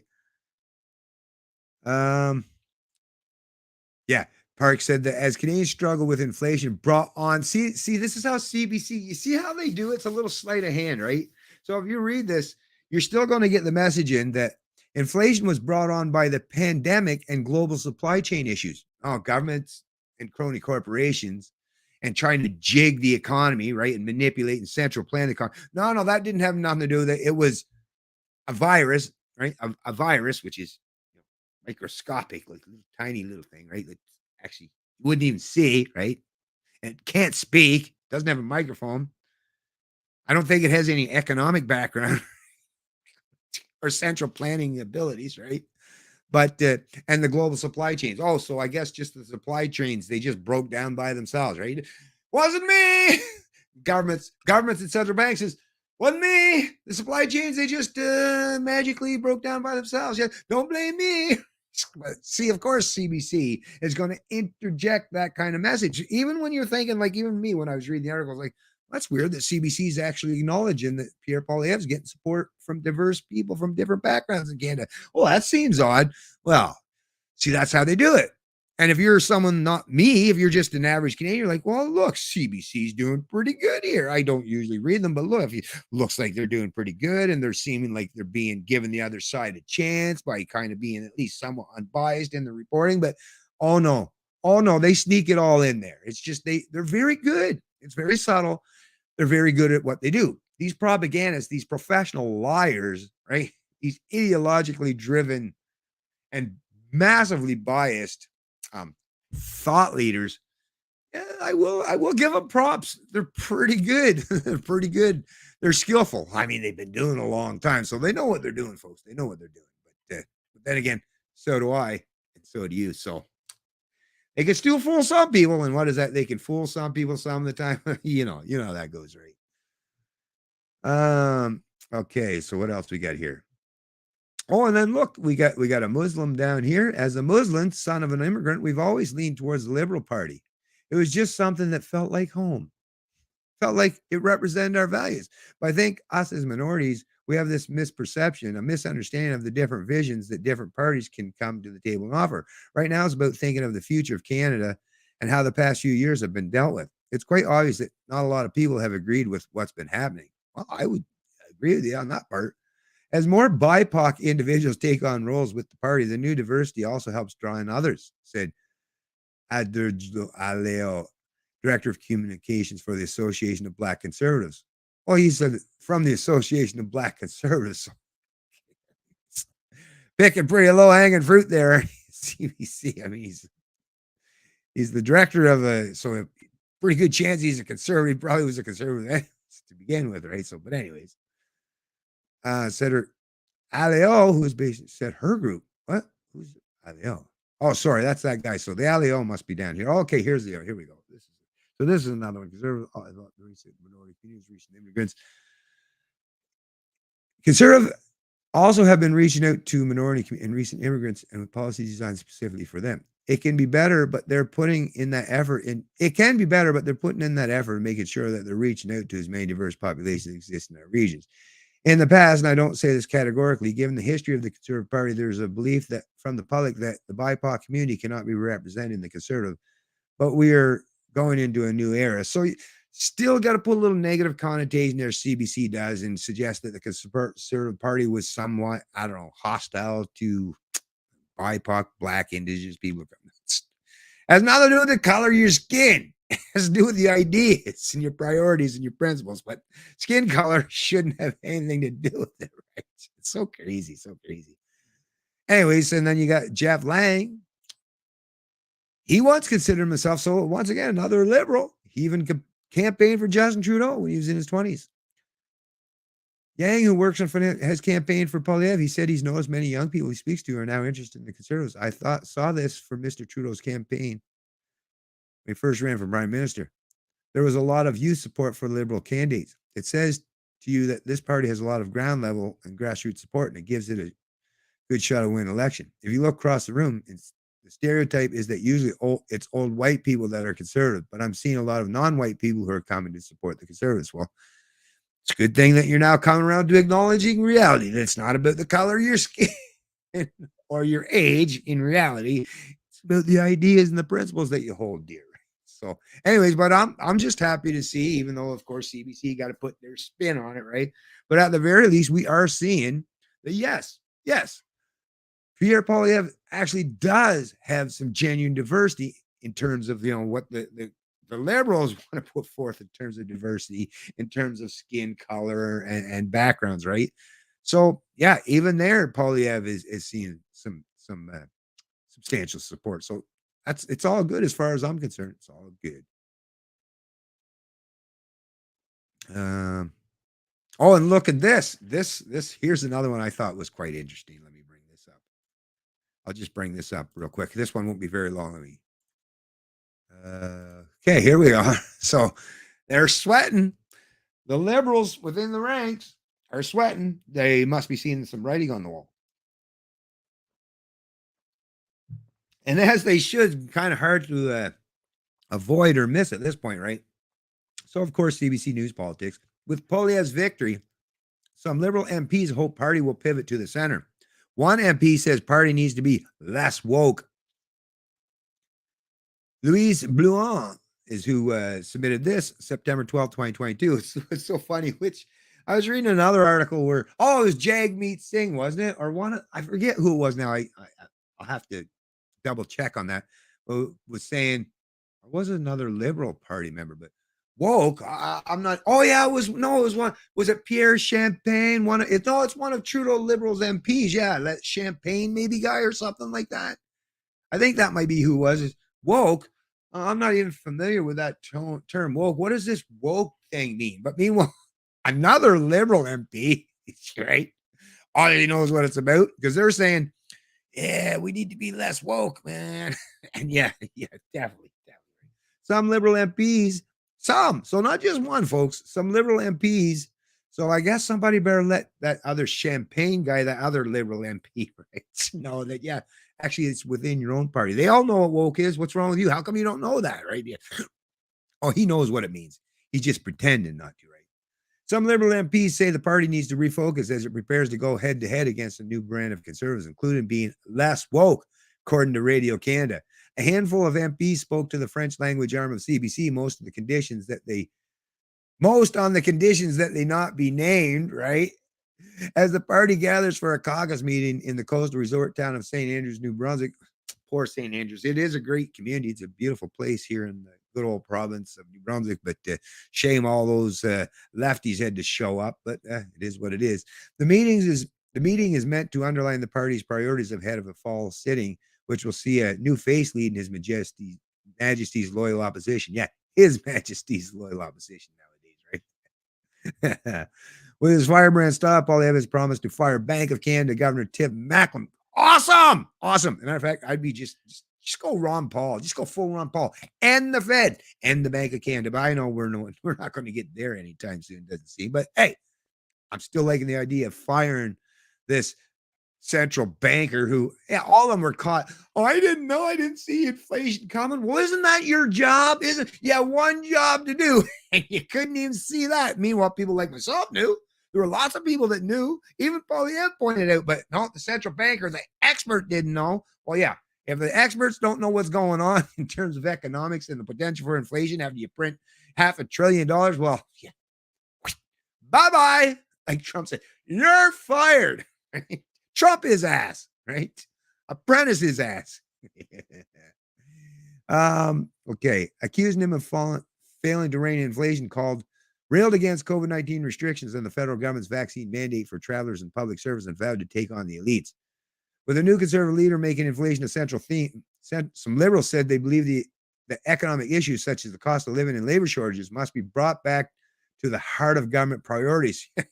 Oh, we didn't care about them until we see someone else cares about them. We know Canadians care about them, so now we're going to pretend that we care about them again. Yeah, we get it. And talk about the jobs, I'm glad that got brought up right now, and I'm glad it registered that in my mind and made me remember. I'm going to show you that actually right here soon. Don't let me forget. 9 in 10 jobs created in last year, or was it 2020? Anyways, were government workers. So all the job increase any month you've seen where, Canada added jobs. Yeah, 9 out of 10 of them were government workers. And what are government workers? They're all paid by us, right? Not that we voluntarily choose to pay them all. We're just forced to by way of taxation, that wealth transfer, that wealth redistribution, that forced wealth transfer and redistribution, right? We're forced to pay them. And so here we are being squeezed, and the people who are getting jobs, and their jobs are paying a whole lot more than most of us in the private sector, that's for sure, right? And a whole lot more entitlements and benefits and gold-plated pensions. But yeah, we, the working poor, the working class in this country, and others as well, but particularly the ones that suffer the most are us, right? Are the ones that are propping up and paying for all these government, these entitled positions. And a lot of them, trust me, they could cease to exist as an occupation, as a job tomorrow. You wouldn't even notice them gone. Wouldn't even notice them. I'll get to that point. 9 out of 10, folks. 9 out of 10. Actually, maybe I should do that now. So yeah, because basically I got the message. So the liberals are even recognizing, some of them at least, is this woke ideology, not quite as popular as you once thought it was, and for good reason. It's a scourge on society. It's divisive. It's divide and conquer. It is identity politics in a nutshell, and it is rampant. Using guilt by association or guilt by skin color, or guilt as a means to beat you down, and to the point where you'll allow massive amounts of wealth and income redistribution because you're supposed to feel so guilty for your white privilege, right? That's right. That's right. We know. We're on to you. We know this stuff. That's the thing. We Canadians are well informed because we don't just listen to this dash media. We broaden our horizons by listening to multiple views and perspectives from people from not just the political spectrum, but from the philosophical minded. Because that's the other thing. It's not just political opinions you need to hear. You need to hear principled, philosophically minded, and astute observers and information that come from these kind of principles and understandings and ethics and metaphysics, physics and epistemology. You got to bring that all to the forefront. That's what makes you a truly knowledgeable human being, not just listen to the rhetoric, even good rhetoric, even from people who are play on your political tribe or team. Yeah, you're not going to get all the full information if it's done in or through the political lens. That's why you need to understand philosophical principles and fundamental aspects of what does it even mean to be a free human being. That is so important. Anyways, let me bring this up because yeah, since I brought it up, might as well bring it onto the screen. Get this here. So yeah, check this out, folks. Check this out. Nearly 9 of 10 Canada jobs created in 2020, 21. So this is saying both years, 2020 and 2021, were in public sector report. Fraser Institute study found almost no growth in private sector jobs during the pandemic. Well, no wonder there was a lot of actual job losses because big government was constantly shutting down people's ability to be employed, whether it's self-employment through the ownership of business or the employees of said businesses who lost their jobs by, once again, political edict, arbitrary mandates, and forced closures of businesses. With government employment amounting for nearly 90% of all new jobs. So this is reported by Brian Passifume, September 16, 2022. After Canada experienced record-breaking job growth last year as the economy rebounded from COVID-19 and lockdowns, a new report finds that the biggest driver of employment during the pandemic was hiring in the public sector, not the private sector. Which means a shrinking private sector and a massively overloaded public sector is, the scenario I'm sure you're familiar with, the cart, the people in the cart. So if you got one person in the cart and 9 people pushing the cart, right? Not too bad. 9 people pushing one person. The combined strength of those 9 people and the minimal weight added to the cart by the one person, that's pretty light load for the 9 people. Put one more person on the cart, so it's 8-2, right? Gets a little heavier, but you can still manage it. 7. Drop it down to 7 people push the cart, 3 in it. That's starting to get a little heavier. Just keep doing that thought experiment to the point where you got 1 pushing the cart and 9 people in it, right? Getting the free ride, right? Literally. When I talk about government, anyways, at some point in time, well, it happens before you even get to that one person, unless you're talking about that one person being one of those Samuelson Icelander toughest guys on the planet, right? World's strongest man thing, right? Even he has his limits though. But yeah, at some point in time, right? Atlas has to shrug, or the working class, just the people, the ones push the cart, it just becomes overwhelming, too much of a burden, and nothing happens. And what do you do when you're stuck in place at that point in time, right?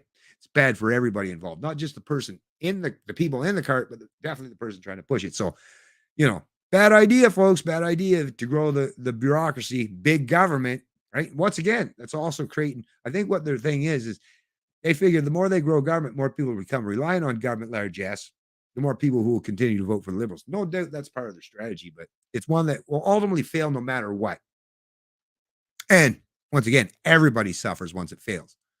When Statistics Canada published its labor force survey after the end of 2021, it showed a record increase in job growth. But a new Fraser Institute report comparing government and private sector job growth in the COVID-19 era, released earlier this month, found that between February 20 and July 2022, jobs in government increased 9.4%, making up the vast majority of that growth. The private sector saw relatively flat job growth of just 0.4%, the report finds, including self-employment. More than 86% of all new jobs created in Canada during that time period were in the public sector. There's substantially more jobs in the government sector now than there were at the outset of the pandemic, and there are essentially no more jobs in the private sector, said Ben Eisen, the study's co-author and Fraser Institute senior fellow.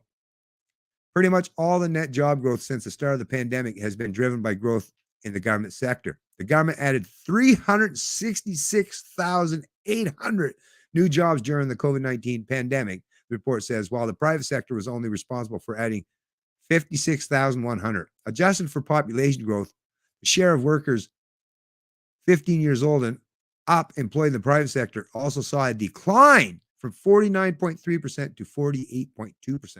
Wow. Adjusted for population growth, it actually shrunk, folks. There's been concerns expressed by some economists that some of the rapid growth in government hiring over the past couple of years may be slowly crowding out job growth in the private sector. He said, I think it's a reasonable thing to be concerned about. Anyways, folks, yeah, 100%. But like that alone, I mean, that alone is just shocking and striking, right? I mean, how long can it be sustained? I don't know. I don't know. But when it does, when this all does finally break, if we don't get it from underneath of it soon enough, like I say, there's going to be a lot of people going to suffer. Now, let me just get back into the comments. I still got quite a bit to go. Here we at. What are we at? 139. So we're almost an hour and 40 minutes, but boy, it seems to have gone by fast. And actually, I do want to cover a little bit of the Andrew Tate thing, maybe towards the end here, maybe before I tie it up. Or maybe I should do that as a standalone. I don't know. I don't know. I don't know, like I say, but pretty impressed with a lot of things that guy said. And I like how he clarified a lot of his position, a lot of things he said, because, people, as per usual, anyone challenging status quo is labeled as a misogynist or a racist, or they even called him a rape apologist, which, yeah, that's just unbelievable. But anyways, let me get into the comment section here.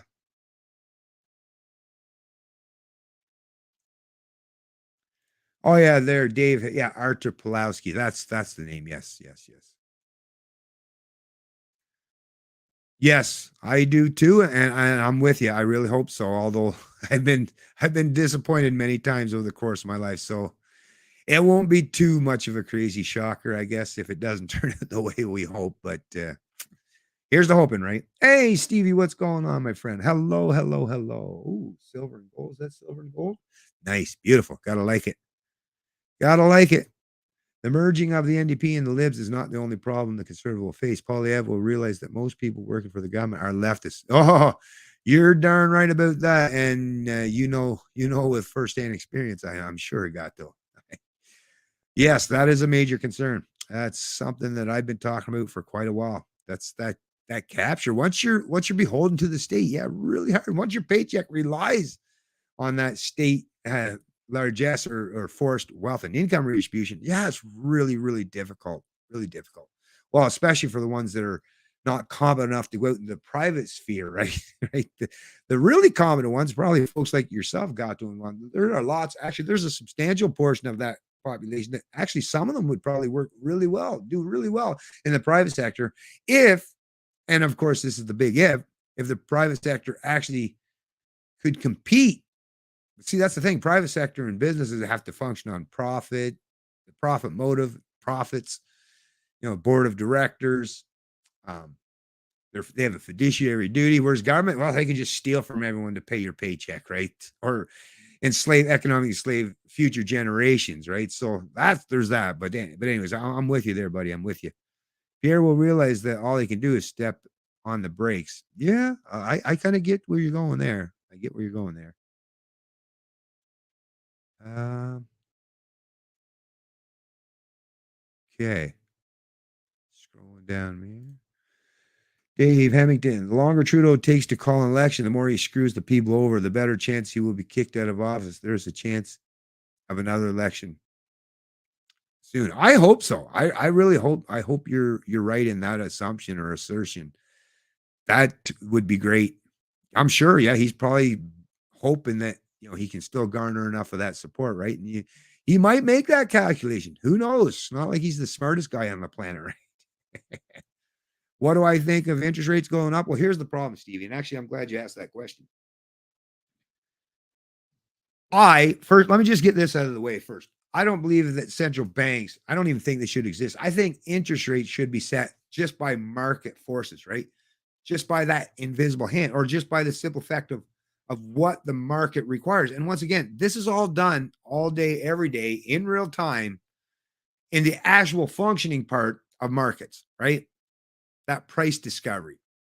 And just look up Milton Friedman, or even things like a little short film he made or someone else made called I Pencil, to understand how that kind of stuff works, how the actual free market economy properly works, and how interest rates are set based on, a whole lot of contributing factors: supply, demand, resources, all kinds of things that contribute to what actual should reflect genuine interest rates.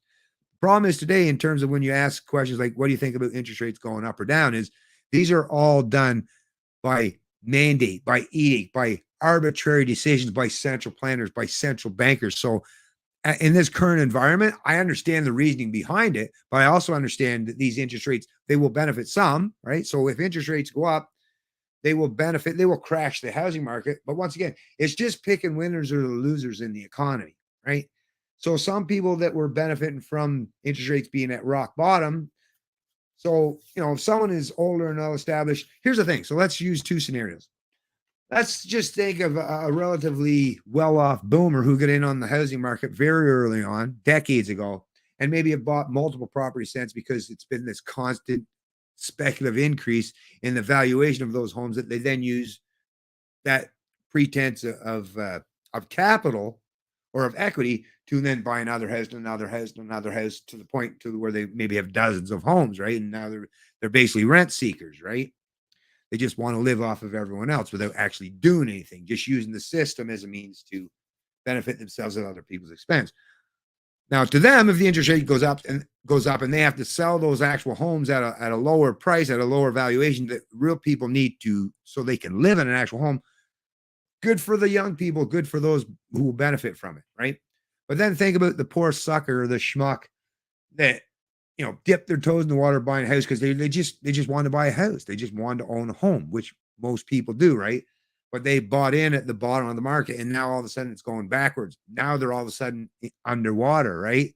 Now all of a sudden interest rates, now it's going to price their ability to be able to keep and sustain that house.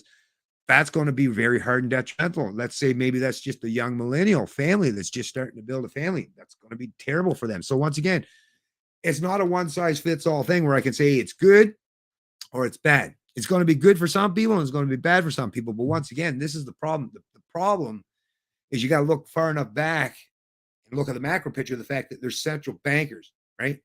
Central planners who are dictating, micromanaging, controlling people's economic value, our worth, because that's the other thing. Inflation is destroying our purchasing power, right? And that's all created that artificially by central bank policy, along, of course, in conjunction with big government as well, right? That big government created the central bank. The central bank is it's an act of government. It's an act of legislation. Government created central bank, just like government created the term corporation, right? Who can offload responsibility, their losses to the rest of us, right? That's the problem with the term corporation. I have nothing against businesses. I love business owners, company owners,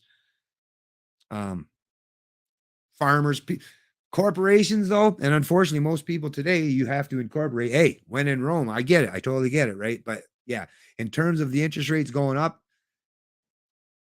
for the young people in particular, or at least the ones that are trying to get into the market, it'll be a benefit if they continue to go up because it will. Well, you'll see the housing market. What is it? $990 billion, almost $1 trillion of real estate, speculative real estate valuation, which is actually included in our GDP. So I just want you to know that when they say the GDP grew like year over year, if we had GDP growth, well, if the speculative increase of the valuation of your homes went up by 990 billion, well, that 990 billion, they pumped that in the numbers as being GDP growth. But where did the growth come from? Well, it's just speculative growth. Just like now, though, with that 990 billion being taken out and lost, because now the price of houses have come down with these recent interest rate hikes, because people are starting to see the writing on the wall. Well, there's almost $1 trillion of speculative wealth. Poof, gone. But see, that's the thing. When it's speculative, when it's not based on real wealth, when it's not based on real fundamentals, right? Then that just goes to show you that's a perfect example right there where people can start to learn about like actual economics, classical economics, Austrian economics. Forget about the Keynesian stuff where government pretend that they have this magic money print machine that doesn't affect it. And then they can just do whatever they want. No. Real economics shows this, right? Your house is only worth, right, what other people are willing to pay for it. Now, in a rock bottom interest rate environment, and people can stretch out and figure out a way to get in on that scheme by having these ridiculously low interest rates, yeah. But once again, when you're at the rock bottom and the only place to go is up, well, you're taking a big risk. That's a big gamble. But anyways, like I say, that interest rates should be set by the market. not by central planners. And that's the most important thing I could say in terms of interest rates, whether they're going up and down, is they should not be arbitrarily dictated or controlled by some central planner who think they know what's best for everybody. Because once again, we're not all NPCs. I just used 2 examples. I could come up with thousands of examples where it might be beneficial for this person, but not your neighbor, or not maybe your cousin or your nephew or your grandpa. There could be all kinds of areas where it could be a benefit or a boom or a detriment or a decline in their purchasing power or their ability to sustain themselves. So hopefully I answered your question there for you, Steve, and hopefully not too long-winded. I tend to do that, and I do apologize. Interest rates should be minimum 10%. Any person who loans money knows this, or they go broke. Well, once again, I just think the market should set interest rates there, Brian Strader. But what that should be, hey, who knows? I don't know. Okay. Okay. Hey, folks, nice to see everyone. Oh, hey, Corey, what's going on? Hey, Corey, how you doing, my friend? Hey, folks, nice to see everyone back. I'm just happy as a pig in poo.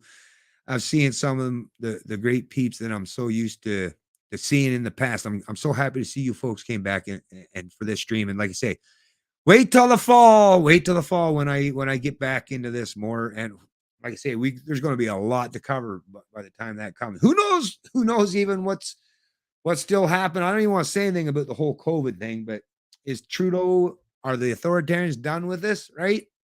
Are there still waves to come? I don't know. TBD, right? TBD. Okay.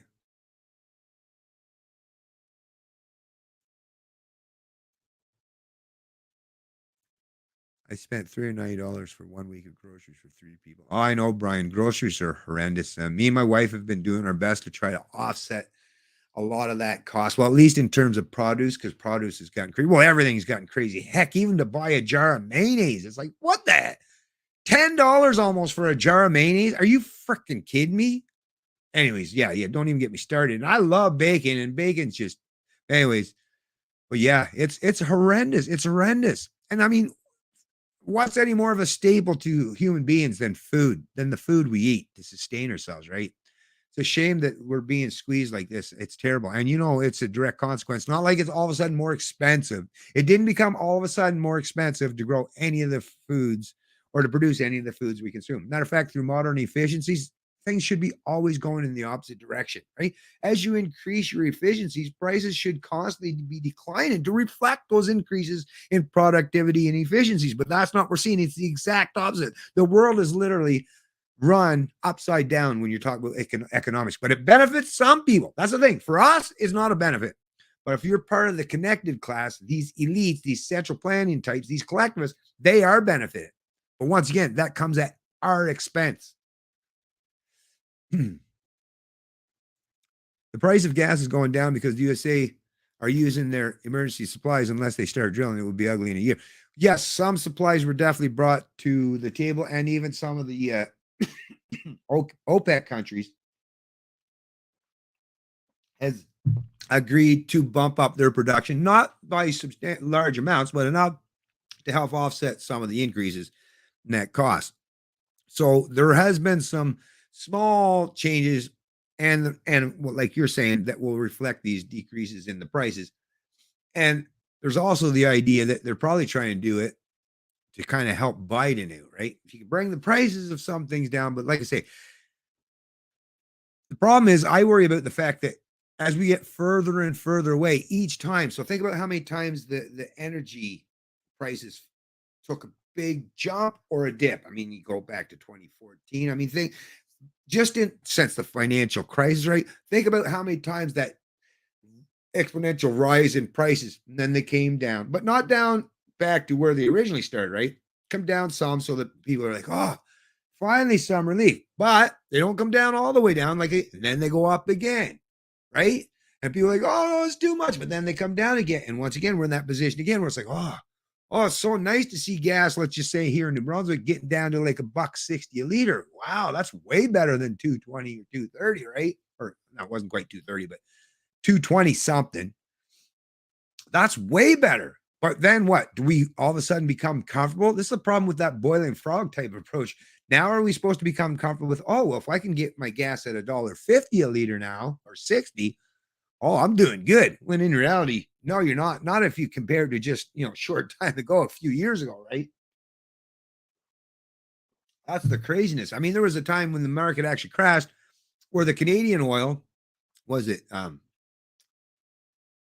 forget how they list that on the exchange, Canadian, but the Canadian oil, they were giving it away almost. Like what was it, $5 a barrel or down to like cost next to nothing. I mean, that's the thing. That's the thing when you have central planners micromanaging and controlling the economy is it's almost impossible. Well, it is impossible to know what the actual underlying price for these commodities or these resources should be. It's just too much manipulation. And people are just so up. If you don't if you're not one of those people like myself who are just constantly trying to learn and stay active in the knowledge in terms of these things, is it doesn't take long for people to say, listen, I just don't know. I just don't know. It's just so crazy. I have no idea. So I need experts to tell me, right? Yeah, that's the problem. And that's the one thing about living in the information age is you got to seek out alternative sources if you're listening and only listen to these so-called experts that are put forth or presented to you by the establishment. Because yeah, they're not the ones that are going to give you the whole truth, right? um, oh, I agree. Oh yeah, when shortages get even more rampant, that's when inflation will really take. No doubt about that, Les. You're bang on there, man. Yep, the shortages coincide. Yep, you're right there. Well, I know you guys know your stuff. That's the thing. You guys know your stuff, and I hope you folks are. I'm sure you do. Make sure you're helping out as best you can, and refine your messaging. That's what I've been doing in recent years. Refine your messaging, or find ways to interject your knowledge in situations or circumstances to help people become better informed and educated on this stuff. Don't be abrasive because yeah, that turns people off. I found that out. But try your best. Try your best to try to get because there's a lot of Canadians who really, really need to learn this stuff. And if they're not listening to, economists or even the Pierre Poilievres that knows a few things or whatever, or a few of the, you know, decent, genuine economists in say the National Post or Financial Post or a few of the other, mainstream publications that do at least try their best. Some of the contributors, anyways, to give some good information. Like I say, if they're not privy to that knowledge, well, help them yourself and maybe help them, find the resources they need to get better educated and informed. It's really important that we get as many of our fellow citizens on board and knowledgeable. Knowledge is power, folks. Knowledge is power. Hey, what's going on, Ken the Sergeant? Reduce foreign aid. Well, that's the other thing. As we all know, foreign aid. Actually, I was just sharing a meme about foreign aid. There was a Ron Paul meme. Actually, I just shared. Gotta love Ron Paul.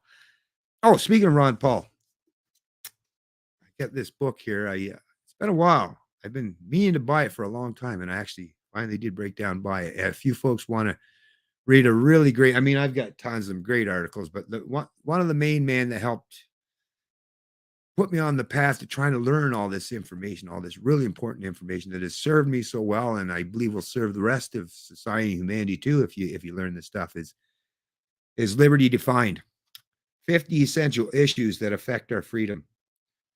Ron Paul, number one New York Times bestselling author of The Revolution and the Fed. Yeah, check it out, folks. Really, really good stuff in there. Really good stuff there. But anyways, where was I going with that? Yeah, the foreign aid, right? The foreign aid. So yeah, foreign aid is taken from poor people, your average working class, those with taxes, right? Taken like taxation, taxing us, taking and plundering our wealth and income from typically poor people and giving it to rich people. Because think about it. It's not like they're over there distributing it personally to all the poor people. No, they give it to whatever government's in charge or in power. And, most of the time when you're talking government, you're talking typically corruption and people that's going to benefit themselves and their cronies or their counterparts that represent their corrupted system. Because that's what we're talking about at the end of the day, folks. So, yeah, your foreign aid is basically taken from the poor people in relatively rich countries and giving it to rich people in relatively poor countries. That's typically what ends up being the case when you're talking about foreign aid. So yeah, thanks for bringing that up. I really appreciate that. Where are we at here? Yeah, Kenneth Sargent. Really appreciate you bringing that up, Kenneth. We can blame Trudeau, but we have a lot of pieces of shit in this country voting for this. Yeah, exactly. Yeah, you can't blame one man. Exactly. You cannot just blame Trudeau. That's easy to lay all the responsibility at the feet of one man, but no. Yeah, no, it's all the people who have propped up and support him. And that's the other thing I hate to point this out, but I think you guys all gals already know this is these people aren't just abstract entities or NP, they're actually real people. And most of them, I would suggest, are even family members, right? Maybe neighbors, maybe even some friends, right? I mean, the Canadians who voting for liberals, right? They're all people. They're people that we probably see right on a daily basis. They probably keep themselves quiet about it. When you're doing really, really bad things or supporting corruption or tyranny, those people tend to not vocalize that, or at least the majority of them. Some of them might be brave enough to tout their support for authoritarianism or forced wealth and income redistribution or socialism or communism, but most are fascism. But most of them will be just quietly support that. But that's the time where you got to find out, well, who are these people, and don't let them feel so comfortable in their underhanded ways and how they're gaining or benefiting at your expense. Oh, no problem, Dave. You have yourself a great day, and hopefully I'll see you in the next live stream as well. Okay, so I'm just going to go back here and read a few more things. So where we got here? Yes, okay, here. I wanted to cover this one too because this is from the central bank, and I wanted to point this out because it's so funny. And like I used to say years ago, you can imagine that these media organizations have their lawyers handy or their editorial boards that know the legalese and understand it quite intrinsically and how to properly word things to misinform you, but in a way that makes you think they're actually being honest and forthright. Right? So here it is, CBC News under the business section. Bank of Canada refutes. Now look, this in quotations. Printing money misinformation on Twitter. Central Bank has recently been using social media to engage the public on the economy. August 31st, 2022. And that's the thing. The central bank is not supposed to delve into politics or, you know, being thought leaders in terms of trying to explain to the people because they're kind of biased. They kind of have, right? What's that word I'm looking for? They're special or personal interests of their own of what kind of rhetoric they're going to say, right? So come on. As the Bank of Canada tries to rein in red hot inflation, the central bank is engaged in another fight against misinformation. So so what's up with that, right? So the central bank is going to try to pretend that they're the arbiters of truth, right? And they don't. No, they're not. Their opinions aren't biased, right? In recent weeks, the central bank has been using social media to engage the public on the economy, explain how inflation works and what it's doing to bring inflation back to its 2% target. However, in its most recent Twitter thread, the bank went beyond explaining economics and took direct aim at a common attack leveled against its policy decisions during the pandemic. Hashtag you ask us if we printed cash to finance the federal government. We didn't, the Bank of Canada tweeted on Thursday, followed by a series of tweets refuting that claim.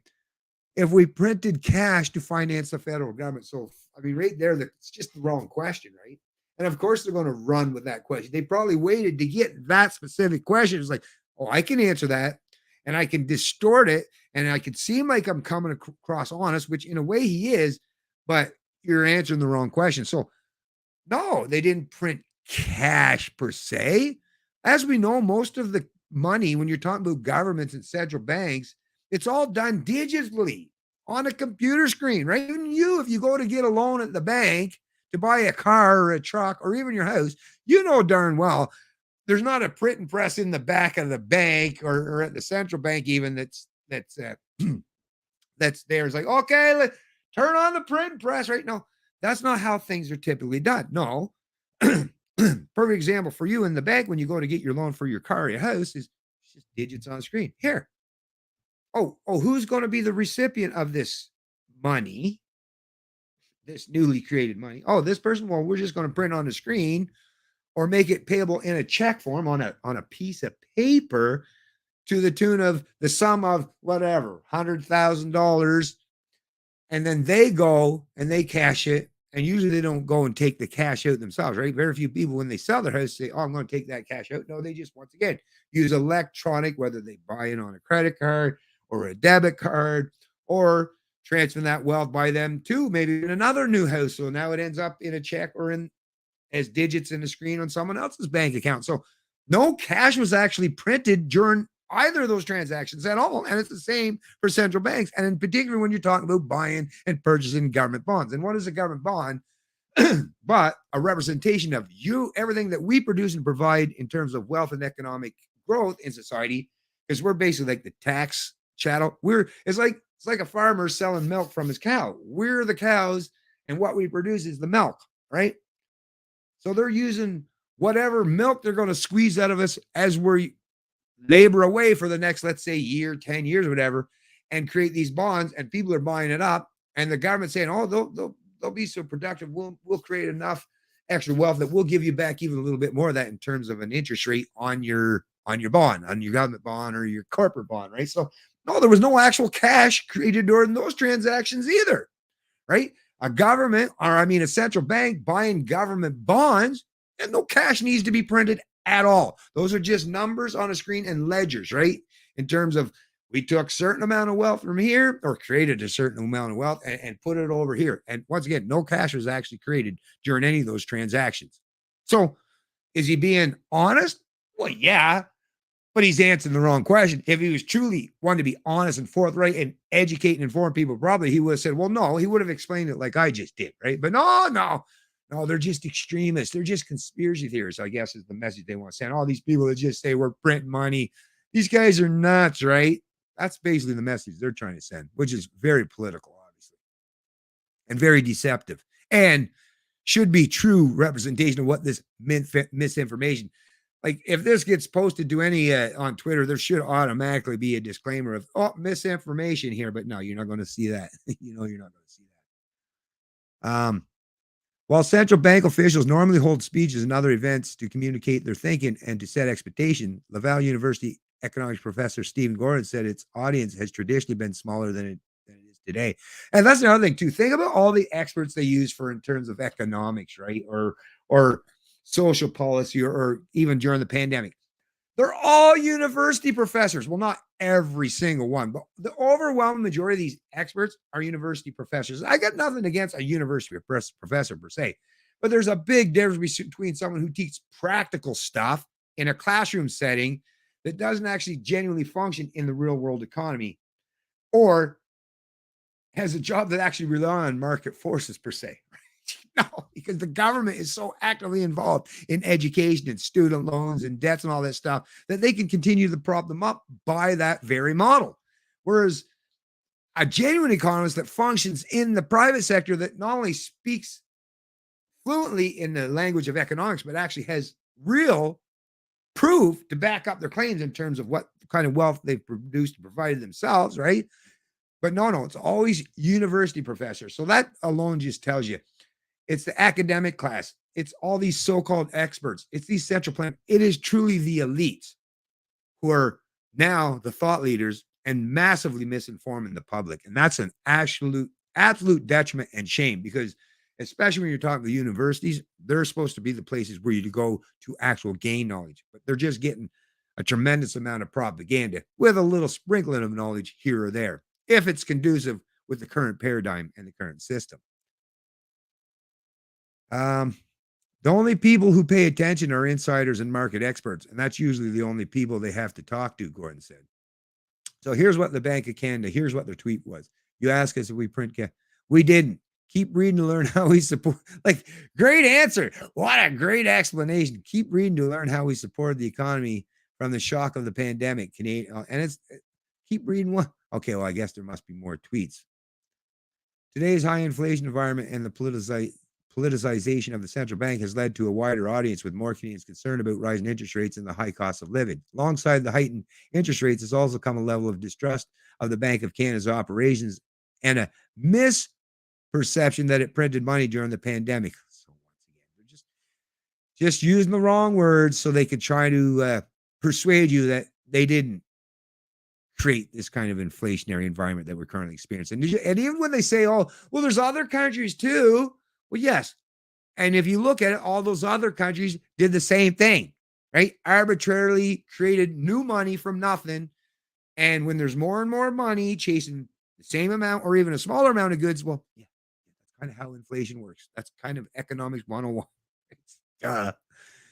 But of course, anyways, conservative leadership frontrunner Pierre Poilievre has been a loud critic of the Bank of Canada, vowing to fire Governor Tiff Macklem if he becomes Prime Minister. Poilievre has not explained how he plans to fire Macklem, given the Bank of Canada Act does not provide the federal government with that power. Right?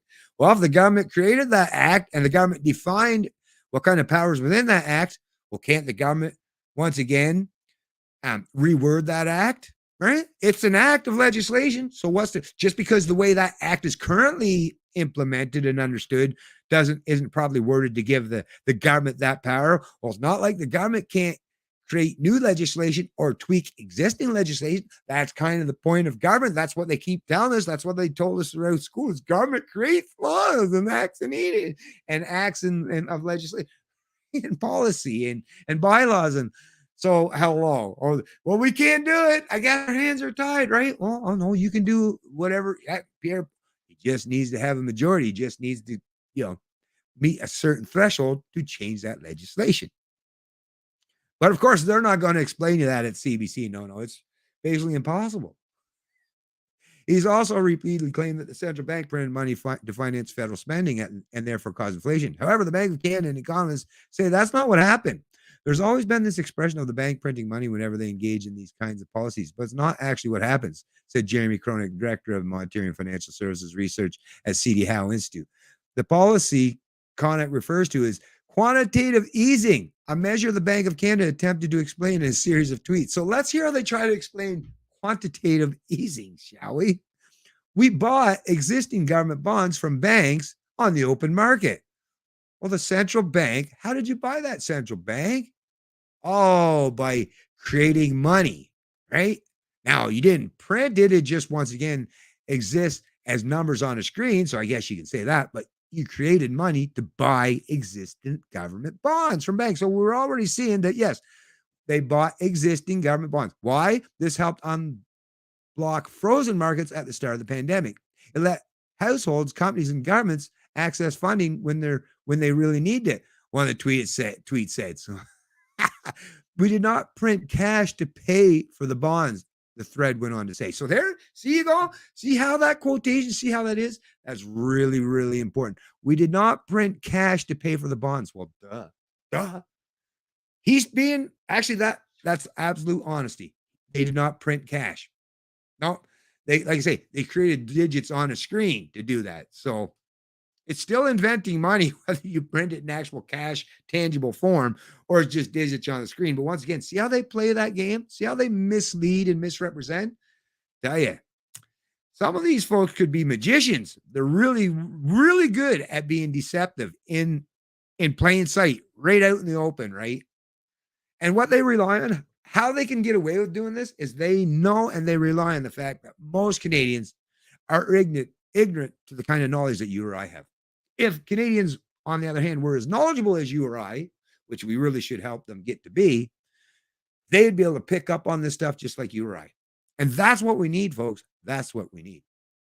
Sometimes referred to as QE, quantitative easing is a relatively new tool used to keep money flowing when interest rates are already hovering around zero and can't be cut further. It garnered worldwide attention when it was used by the U.S. Federal Reserve in the aftermath of the 2008 financial crisis. The Bank of Canada used this policy tool for the first time when the pandemic hit to fight off the risk of deflation. It bought government bonds from financial institutions using settlement balances or reserves that it deposited into the accounts of financial institutions and paid interest on. As the bank stated, these reserves are not the same as cash. So, see? Yeah, they're not the same as cash. Oh, and he's right, they're not the same as cash, but still, same poop, different pile. That purchase of the bond lowers the interest rate on that bond and therefore lowers other interest rates, which makes it cheaper to borrow for you and me. So that's really where QE has its impact, not so much from the exchange. The Bank of Canada began the process of quantitative tightening where bonds are sold back to financial institutions or allowed to mature without being replaced in April of this year. The central bank has opted for the latter option, so they just let it mature without being replaced. While the Bank of Canada's motivation to speak directly with Canadians and justify its policies is understandable, Gordon says he's unsure how effective its efforts given the central bank doesn't have much experience in this realm. Exactly. And actually, let's just do this.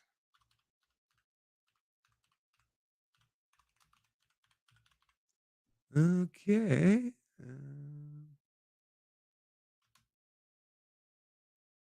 There we go.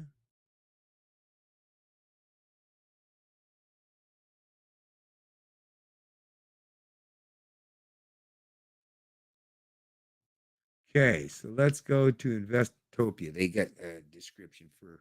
Cool. So, what is quantitative? Quantitative easing is a form of monetary policy in which a central bank, like the U.S. Federal Reserve, purchases securities from the open market to reduce interest rates and increase the money supply. Quantitative easing creates new bank creates. See, here it is. Just did to go do a quick search. Quantitative easing creates new bank reserves, providing banks with more liquidity, encouraging lending and investment. In the United States, the Federal Reserve implemented QE policies, and there was QE1, QE2, QE3.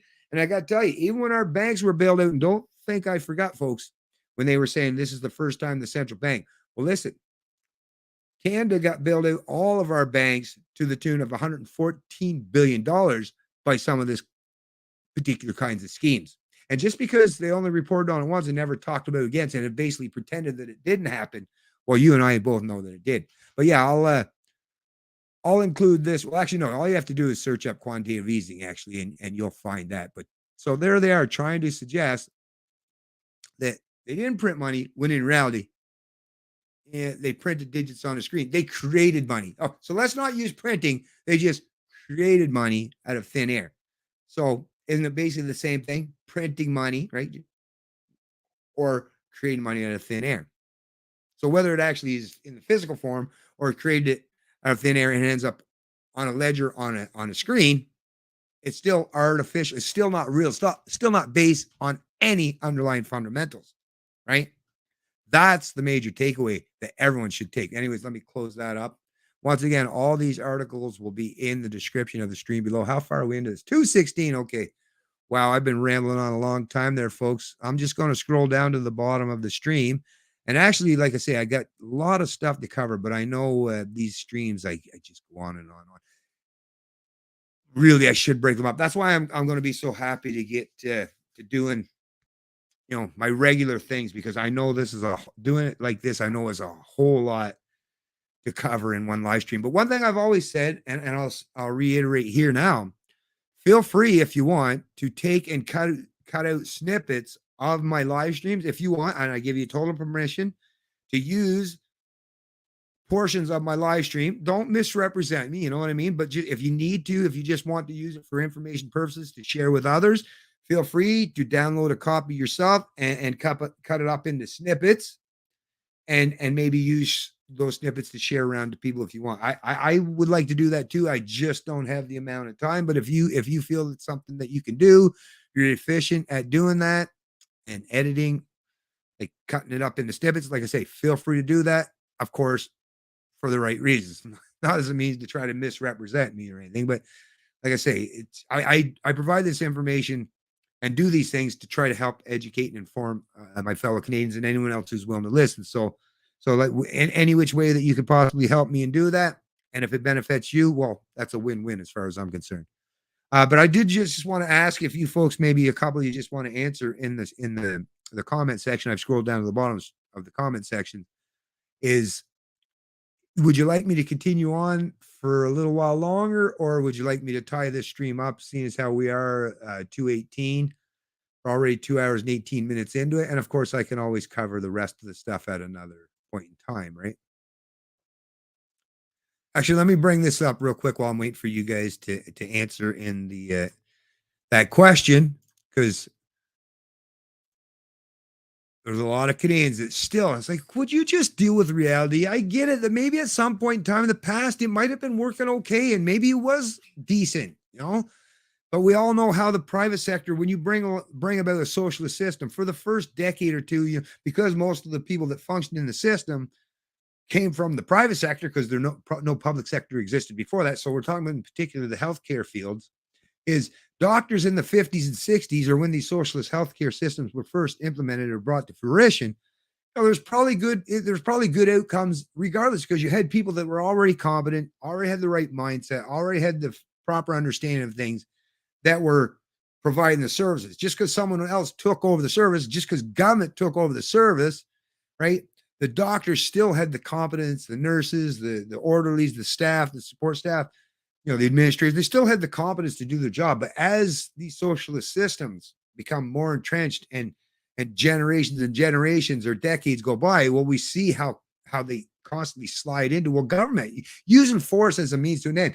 It's always and forever always going to turn out to be a bad situation, bad scenario all around. And even Canadians are starting to finally come around to see this. So, whoops, my bad. I just brought that off. I meant to keep that on there.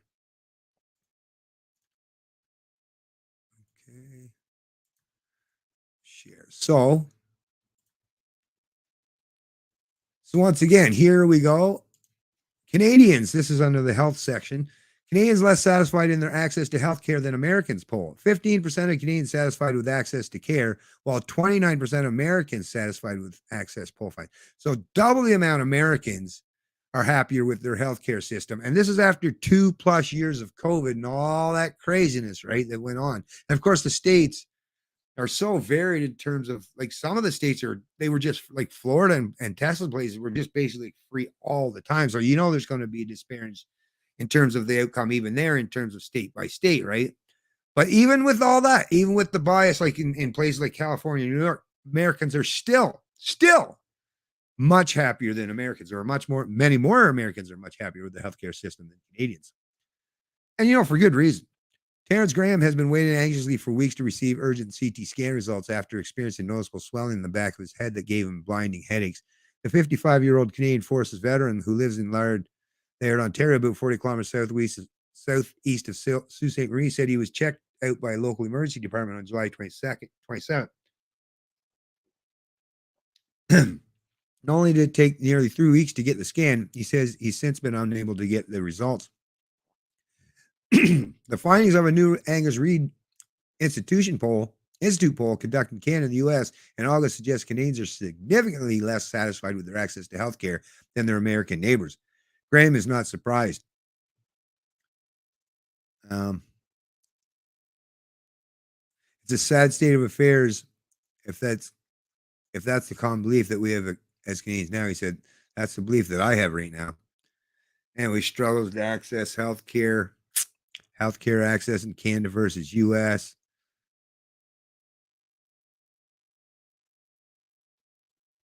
Anyways, like I say, all this stuff, just for the sake of keeping this stream,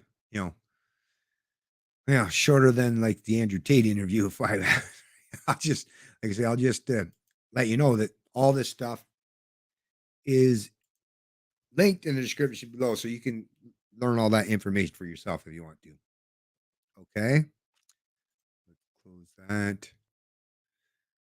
Oh boy, there's a lot of good stuff still here. Maybe I will just point out, I have an article here regarding regarding PEI, September 19 holiday creating fractious environment on PEI, says Business Group. So tomorrow is going to be, sure you folks are well aware, not only is it creating a fractious environment on PEI and for businesses, but all across this country. Because as you know, as we all go to work tomorrow, those of us in the private sector anyways, as I go to work tomorrow, I'll just speak for myself. I can't help but be reminded that all the government workers who've been sitting at home, a lot of them at the very least for the last couple of years getting paid, and basically been on paid vacation for a long time, or maybe not necessarily vacation for the entirety of that time, right? But, definitely underworked, many of them, especially those who aren't part of the actual on-the-ground staff in terms of healthcare, right? But yeah, while we're all stuck having to go to work, which, hey, that's fine with me. Man's got to work, man, got to pay and provide, right? But it is a real nasty little jab, little stab in the back there, or at least it feels like that for the fact that so you're going to give all the government workers, and it wasn't just Trudeau giving the federal employees, but now even the provinces here in New Brunswick in particular, some of the provinces haven't, but we're talking about the Queen dying, and what is New Brunswick? New Brunswick. Brunswick is a place in England, right? And what is Nova Scotia? New Scotland. Scotland, part of Great Britain. Prince Edward Island. Do I need to say anything else? Prince Edward Island, right? And Newfoundland. So basically, New Ireland. No, I'm just kidding in a way, but you got to think these are people, right? That their jurisdiction, their geography is predominantly comprised of people who come from that particular, or at least their heritage, their history, their ancestors came from Great Britain. And so there's a reason. So there's definitely that disparity. And of course, British Columbia, right? British Columbia has decided to take, whereas the rest of the provinces that aren't predominantly dominated by English in terms of British people or the British Great Britain, I should say, right, which comprised of Wales, Scotland, England, Ireland, Northern Ireland for now, anyways, and whatever. Anyways, yeah, I think I covered them all. But anyways, so yeah, all these Atlantic provinces, the government workers, they get their day off with pay. I didn't even want the day off. At the very least, if it's considered a holiday day where where everyone in government gets a day off, well, at the very least, if you're not going to give me the day off, that's one thing. But at least pay me time and a half. If I'm going to come in and work on a recognized holiday, I should at least be able to get paid time and a half, right? But nope, not going to happen. Not going to happen. Not going to happen at all because, well, once again, we got to make sure we're out there paying to prop up and sustain big government. Just how unfair is that, right? How unfair. That's just terrible. Oh, actually, I do want to say one more thing before I go. Because this is another, there's a lot of them, folks. There's a lot of them. There was a lot of articles. So disturbing, so disturbing. Look at this. Let me just show you this here. So this one's Canada News. It's a new article, CBC. More than 1 in 5 residents. So that's 20%. And actually, I've seen, now I think it's a little further down, actually works out to be 3 in 10. So that 1 in 5 is probably 1 point something to 5, but it actually works out, I guess, around 3 in 10. So that'd be 30%, right? Of residents in long-term care given antipsychotics without a diagnosis, data shows.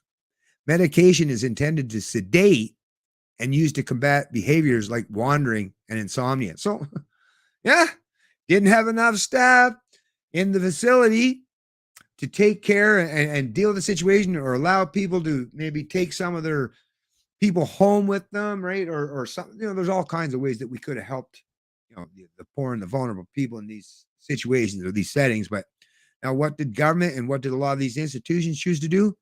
Well, they just pump them up full of antipsychotic drugs to sedate them, to basically make it so that they're not going to be a problem now. Just make them sleep all the time, right? What a terrible, terrible thing. Anyways, this is reported by Matthew Pierce, September 14, 2022.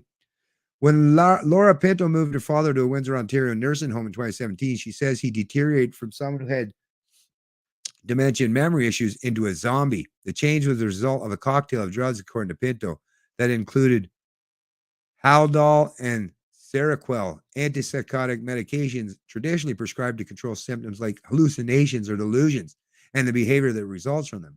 Her father received the medication off-label for issues not specifically recommended by Health Canada for more than 6 months. He is described as engaging in prevalent exit-seeking behavior, wandering around trying to find a way out of the home. In a medical report supplied to CBC News by Pinto, however, he'd never been diagnosed with psychosis, meaning a doctor had never determined he had schizophrenia or any of the psychiatric conditions that highly sedative antipsychotics are meant to treat.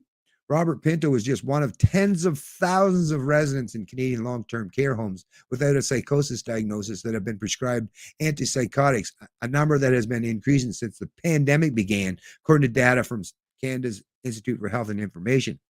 Antipsychotics have been referred to as chemical restraints. Chemical restraints. So yeah, rather than restrain them to their bed, with cuffs or leather straps. Well, we just do it with medications instead, right? Wow. Says Tamara Daly, the director of York University Center for Aging Research and Education. And 2021, 2020. So 20. Look at that. So actually, it looks like they were going down, right? Yeah, so there's 2016, 2017, 18, 2018, 2019. Oh, look, 2019, 2020, all of a sudden, they started taking off with a massive amount of use right about the time COVID come along, right? Wow, unbelievable, folks, unbelievable. I wonder if any of those things, all those drugs would even affect your immune system. I don't know. I mean, if you're in a sedated state, is everything else working up to snuff? I don't know. I don't know. I'm not a doctor, never played one on TV, but I'm just thinking out loud. These numbers have previously been steadily decreasing. In 2019, 2020, just over 20% of long-term care residents receiving antipsychotics off-label, the result of increased awareness around the issue, which had many homes using the medication more judiciously. But the numbers have since been an upward trajectory.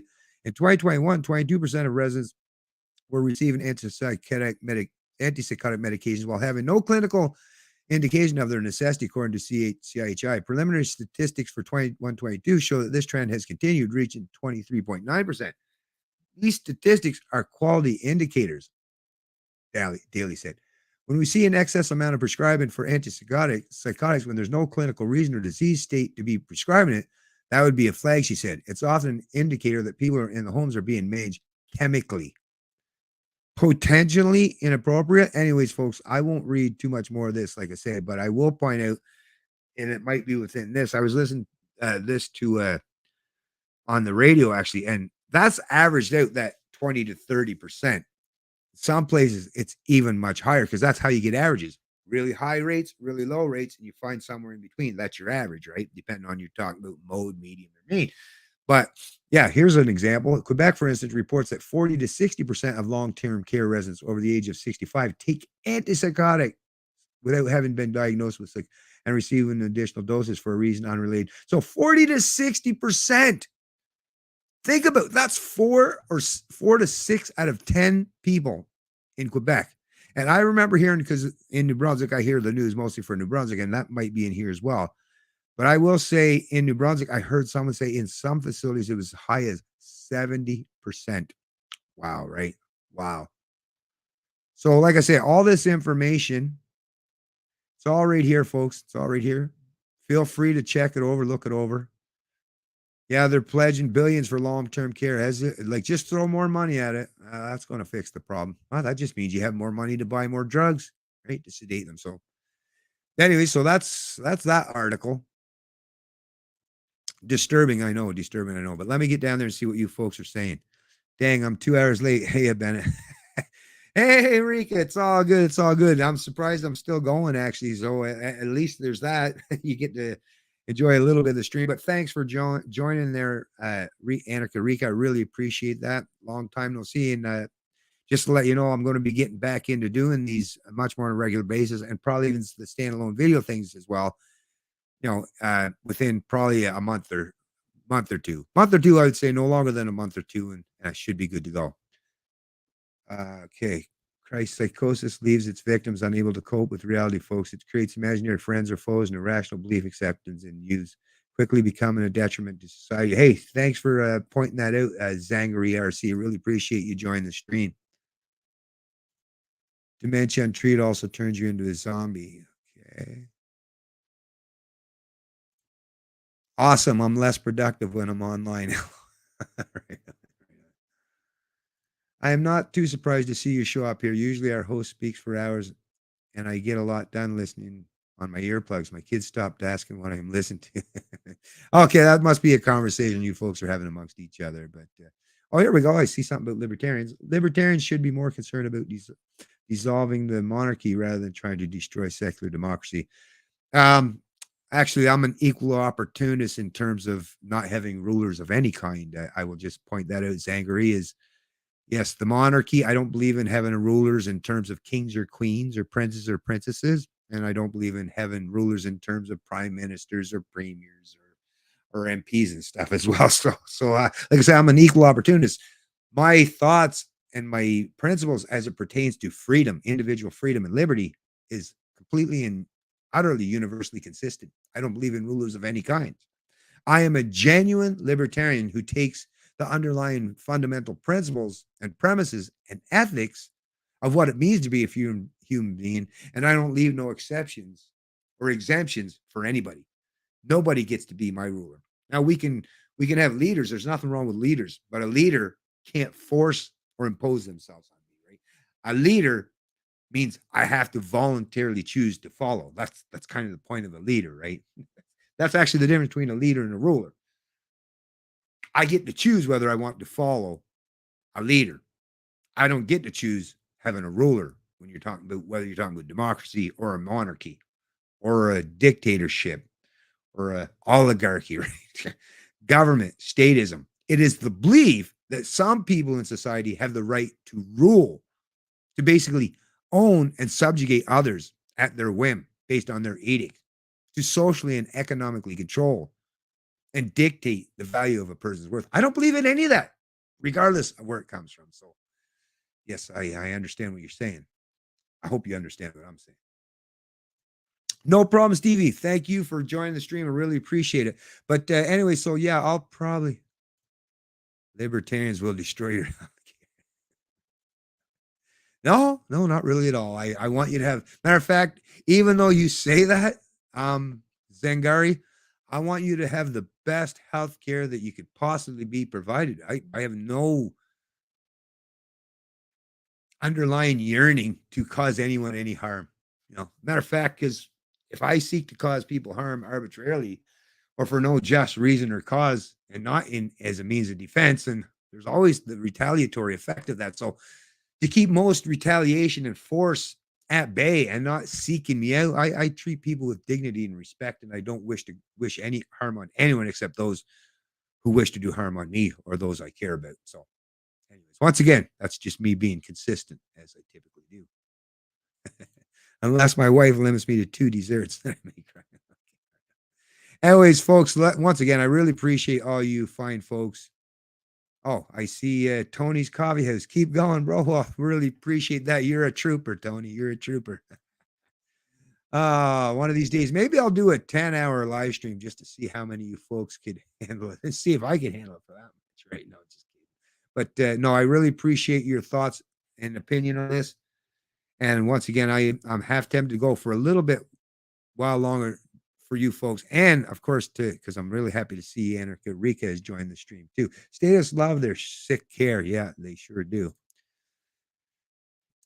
For no just cause, but because they've been taught that that's their only option, right? But we try our best to help them out. Oh, here, let me just cover this real quick. Actually, no. Or actually, no, we will do it. We will do it. We'll tie this one up. One more thing here, folks, and then I probably will. Or actually, I'll have to look and see. But this is something. Remember that post that I had pinned on my Canadian Libertarian Facebook page? Well, the media has basically already admitted it. Not in the exact words, but basically. So, yeah, I kind of unpinned it now because, yeah, I was right all along. And that was put up there way, way, way early on, as you folks know. I had that way, way earlier on about eventually we're going to get to the point where it's herd immunity, right? Or now they're calling it population immunity, but sure, they're going to want to twist things around a little bit, distort the words enough so that they don't have to actually admit that they were wrong or misleading all along, right? But yeah, majority of Canadians have now caught COVID. So what does that mean for the future? 70 to 80% of younger Canadians estimated to have been infected as of this summer, new data shows. This was reported by Adam Miller, posted September 14th, 2022. The majority of Canadians have caught COVID-19 since Omicron and its highly contagious subvariants triggered enormous waves of infection this year, with new estimates suggesting about 2/3 of the population have had it. So I guess they did the research. And anyways, it seems that yes, of course. And I do want to point one more thing out too. When they're talking about this new bivalent, or whatever they call it, vaccine that they're just bringing out, just so you know, it's basically only good at targeting or protecting. And of course, we know that protection is going to wane pretty quickly, right? As we know. But even then, the protection that it does provide is specifically targeting the original strain, which is, does that even exist anymore? Don't hear too many people get sick with the original strain anymore. Or the other one that it targets is Omicron, but the very first version, B1. So the old original one and Omicron B1. Whereas most people today and most people in recent months who have gotten this, who've now represented the majority of people who have now gotten COVID-19, most of those people, the overwhelming majority at this junction, are getting the later strains 2, 3, 4, and 5. And you know what? This new vaccine doesn't even target any of them, any of the new variants. Now, of course, yes, I do agree that there might be some aspect of it that it might help certain small segments of immunocompromised or people with multiple comorbidities. There's a very tiny subset of our population who no doubt may very well benefit from this new vaccine. But for the overwhelming majority of us, I just want to stress and point out the clarity that, yes, it only targets the original strain and Omicron B1. Everything that's come after that, which most of us are catching now, right, in Canada, is it's not specifically targeted to protect you from that. So it's like getting a flu vaccine for like a flu that was years and years ago. Not really going to help you if there's new variants come or the new variants that are already existed. So what's the point? Well, I think we already know what the point is, but I won't say it because once again, I am on YouTube. Although this video isn't monetized, I never monetize my videos anymore, even though I still have the option to monetize my streams. They haven't kicked me off. Why? Because like I say, I know their game and I know how to play it. But anyways, there's that. So, okay, let's see. Is there anything else? Oh yeah, it was Stephen Gilball. Remember when I was talking earlier? This article, I won't bring it up. It's from True North. Shout out True North. They have a True North is a great alternative media publication and outlet these days. So definitely check them out. Some great contributors over there. Stephen Gilbolt says he's ignorant of what woke means. It's reported by Cosmin de Souza, September 15, 2022. Liberal Environment Minister Stephen Gilbolt said on Thursday that he has no idea what the definition of woke was in response to accusations launched at him and his party by Conservative leader Pierre Poilievre. Frankly, I don't even know what it means to be woke, said Gilbolt when asked to respond to the accusation. Woke is a common term used both on the right and left to indicate an extreme preoccupation with social justice identity issues, including race and gender. Someone put that. I guess that's what the contributor put there as a definition. But anyways, so this Stephen Gilball, I don't know. He's a liberal. He's the liberal environment minister. Remember the article I was reading earlier, how those other liberal MPs and ministers were saying, yeah, we got to stop being so woke. We got to move our party away from this woke leftism to something remotely resembling centrism, right? So apparently a bunch of other people within the Liberal Party are quite well aware of what woke is, but still Stephen Gilball, he's completely out of touch, doesn't know what it is. Right. Sure, I believe you, Stephen. Sure, you don't know what woke means. Right. Wow. Oh yes, there was a whole thing about back to school COVID questions answered. I guess actually I have a few articles as it's pertaining to COVID. So maybe I'll just do another article or a live stream just about COVID and stuff like that. Maybe make a theme about COVID and health and stuff because there are a lot of things. Yeah. And there is an article, just so you know, about this bivalent COVID vaccines are here. What happens to the existing vaccine? So there is an article, once again, that's going to be included down there in the stream. Let me see what else I had. Oh, there's this. I'll just give you a little snippet of this. I won't bring up the article, but just so you know, this is a Toronto Sun article. Post Media, September 2nd, 2022. NACI, so, Canada's national whatever for, health. It's a health thing or whatever. I forget what it's called. National Institute. Anyways, so National Association. Anyways, now suggests Canadians consider a COVID-19 booster every 90 days. Just when you thought you knew everything about COVID-19 shot intervals, along come another suggestion. Here we go. The National Advisory Committee on Immunization said on Thursday that Canadians may consider getting a vaccine every 90 days, the tightest deadline to date, according to Blacklock's reporter. A shorter interval of at least 3 months may be warranted in the context of heightened epidemiological risk as well as operational considerations. for the efficient deployment of a COVID-19 vaccination program. A summary of a National Advisory Committee on Immunization statement said on September 1st. Just weeks ago, the Department of Health said a booster every 9 months was sufficient. So 2 weeks to flatten the curve to 2.5 years later, yeah, you're going to have to get one of those shots every 90 days, possibly, right? So come on, right? I mean, all these experts didn't have much expertise after all. Matter of fact, even 2.5 years later, they still don't know what they're talking about until someone else comes along to tell them how they're supposed to think. So, not much for critical thinking, it doesn't seem. Oh yeah, there's the Andrew Tate thing, but yeah, maybe I'll just do that too. I'll do the whole thing maybe on that Andrew Tate because that was very interesting, especially if I have for the younger people who tend to watch my show, especially in particularly the young men who tend to watch my live streams, is maybe I will do a standalone live stream just for the whole Andrew Tate thing because I did watch the entire 5-hour video. Now, if you want to just check it out, type in Andrew Tate interview, and I believe it comes up as the one YouTube search where it's a 5-hour video. And if you can sit through the whole 5 hours, let me tell you, it went by fast. And if you think I'm quick, like in terms of talking and stuff, wow, that guy makes me look like an amateur, I tell you. Not saying he's more knowledgeable per se, although maybe in some areas, but he definitely knows how to. He's definitely got the gift of the gab. I mean, he is quite knowledgeable, I will say, very knowledgeable, actually. Oh, this is the article in terms of Canadian households about losing the billions in real estate cool down. So I kind of somewhat covered that, anyways.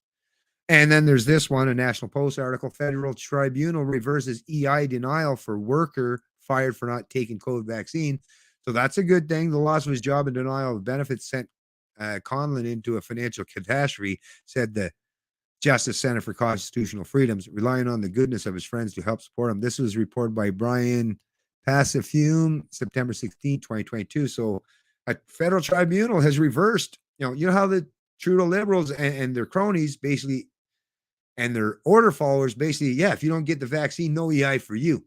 So at least this is one gentleman that had that reversed, and I hope a whole lot more. So there's that, folks. And one more thing. Actually, let me just bring this up real quick here, just because I think the wording is just hilarious. Let me just bring it up, and then I am going to tie it up. And I really appreciate you folks being patient and sticking with me for all this time in this live stream. And hopefully I've been engaging and informative and even somewhat entertaining, hopefully, right? So this is a New Brunswick one. Cannabis NB, government cannabis, right? Plans 10 privately run stores aimed at reducing black market. Locations in smaller communities across province pre-selected by Crown Corp. So the government funded and run Cannabis NB plans 10 privately run stores. So is it really, if the government's funding it and setting it up and setting the rules, I believe they would call that fascism or crony corporatism, but privately run, that's a bit of a misnomer as far as I'm concerned. Privately run. Yeah, some private business may have it. That's the thing with being incorporated and being willing to sell out for a buck to the government is, yeah, you can still, I guess, be quasi called a privately run industry or business. Well, the government sets the term, dictates the policy, how you're allowed to run the business, the hours you're allowed to run the business, what you're allowed to sell from the business, the price you set on the business. As long as government controls every aspect of your business, well, you can still run the business. We'll still call you the business owner, right? Okay. Right? Like that model works much, much better than the old style of communism where the workers take over, right? Because yeah, that wouldn't work out too well. But this is this new fascistic style of or crony corporate or corporatism, right? Yeah, how crazy is that? But to suggest that they'd be privately run. Government setting up a private business. Okay. You say so. Anyways, it looks like you folks have been having a little chat amongst yourself, which is great. Like I say, what? Libertarians would legalize child labor to keep costs down on the taxpayer. What? I'm glad that's a question because no, not a libertarian that's an actual libertarian. But you got to remember those, Zangri. I'll just say this before I tie it up too. There are some people that call themselves libertarians that aren't actual libertarians. They just like the sound of it or a couple things or areas. But in reality, libertarians, there are actual real principles and ethics involved in being a libertarian. So don't go by their labels, go by their deeds and what they actually do and how they implement the rhetoric into reality. Because there are a lot of people today that call themselves liberals that aren't very liberal. Not to mention, there's quite a few conservatives that call themselves conservatives and don't seem very conservative either. So judge people based on their actions and their deeds rather than the labels they place on themselves is my suggestion to you. But anyways, thanks once again to all you fine folks who have joined the stream. I really appreciate it. And Anarcha Rika, sorry that you were a little late getting to it. Hopefully next time, you'll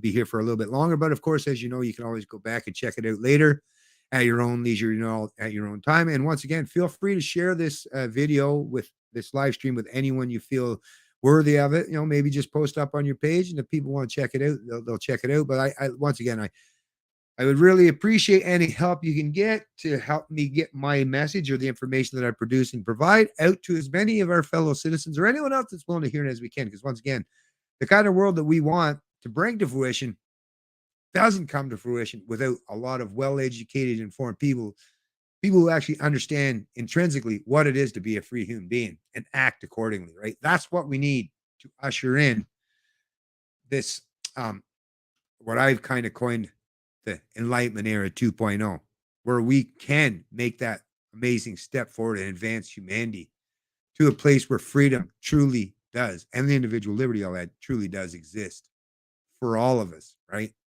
So thanks once again. Thank you, Coach T-Mac. Thank you, Zinger. Thank you, Anarcha Rika. Thank Brian Strader. Thanks. Actually, I shouldn't have started with the names because I'd have to start listing off all of them. But I thank every single one of you who have joined the stream. I really appreciate it. I'm going to tie this one up, and I'll see you in the next one. Have a great rest of your Sunday, and have a good week next week. And I'll see you in the next stream. It's Canadian Libertarian.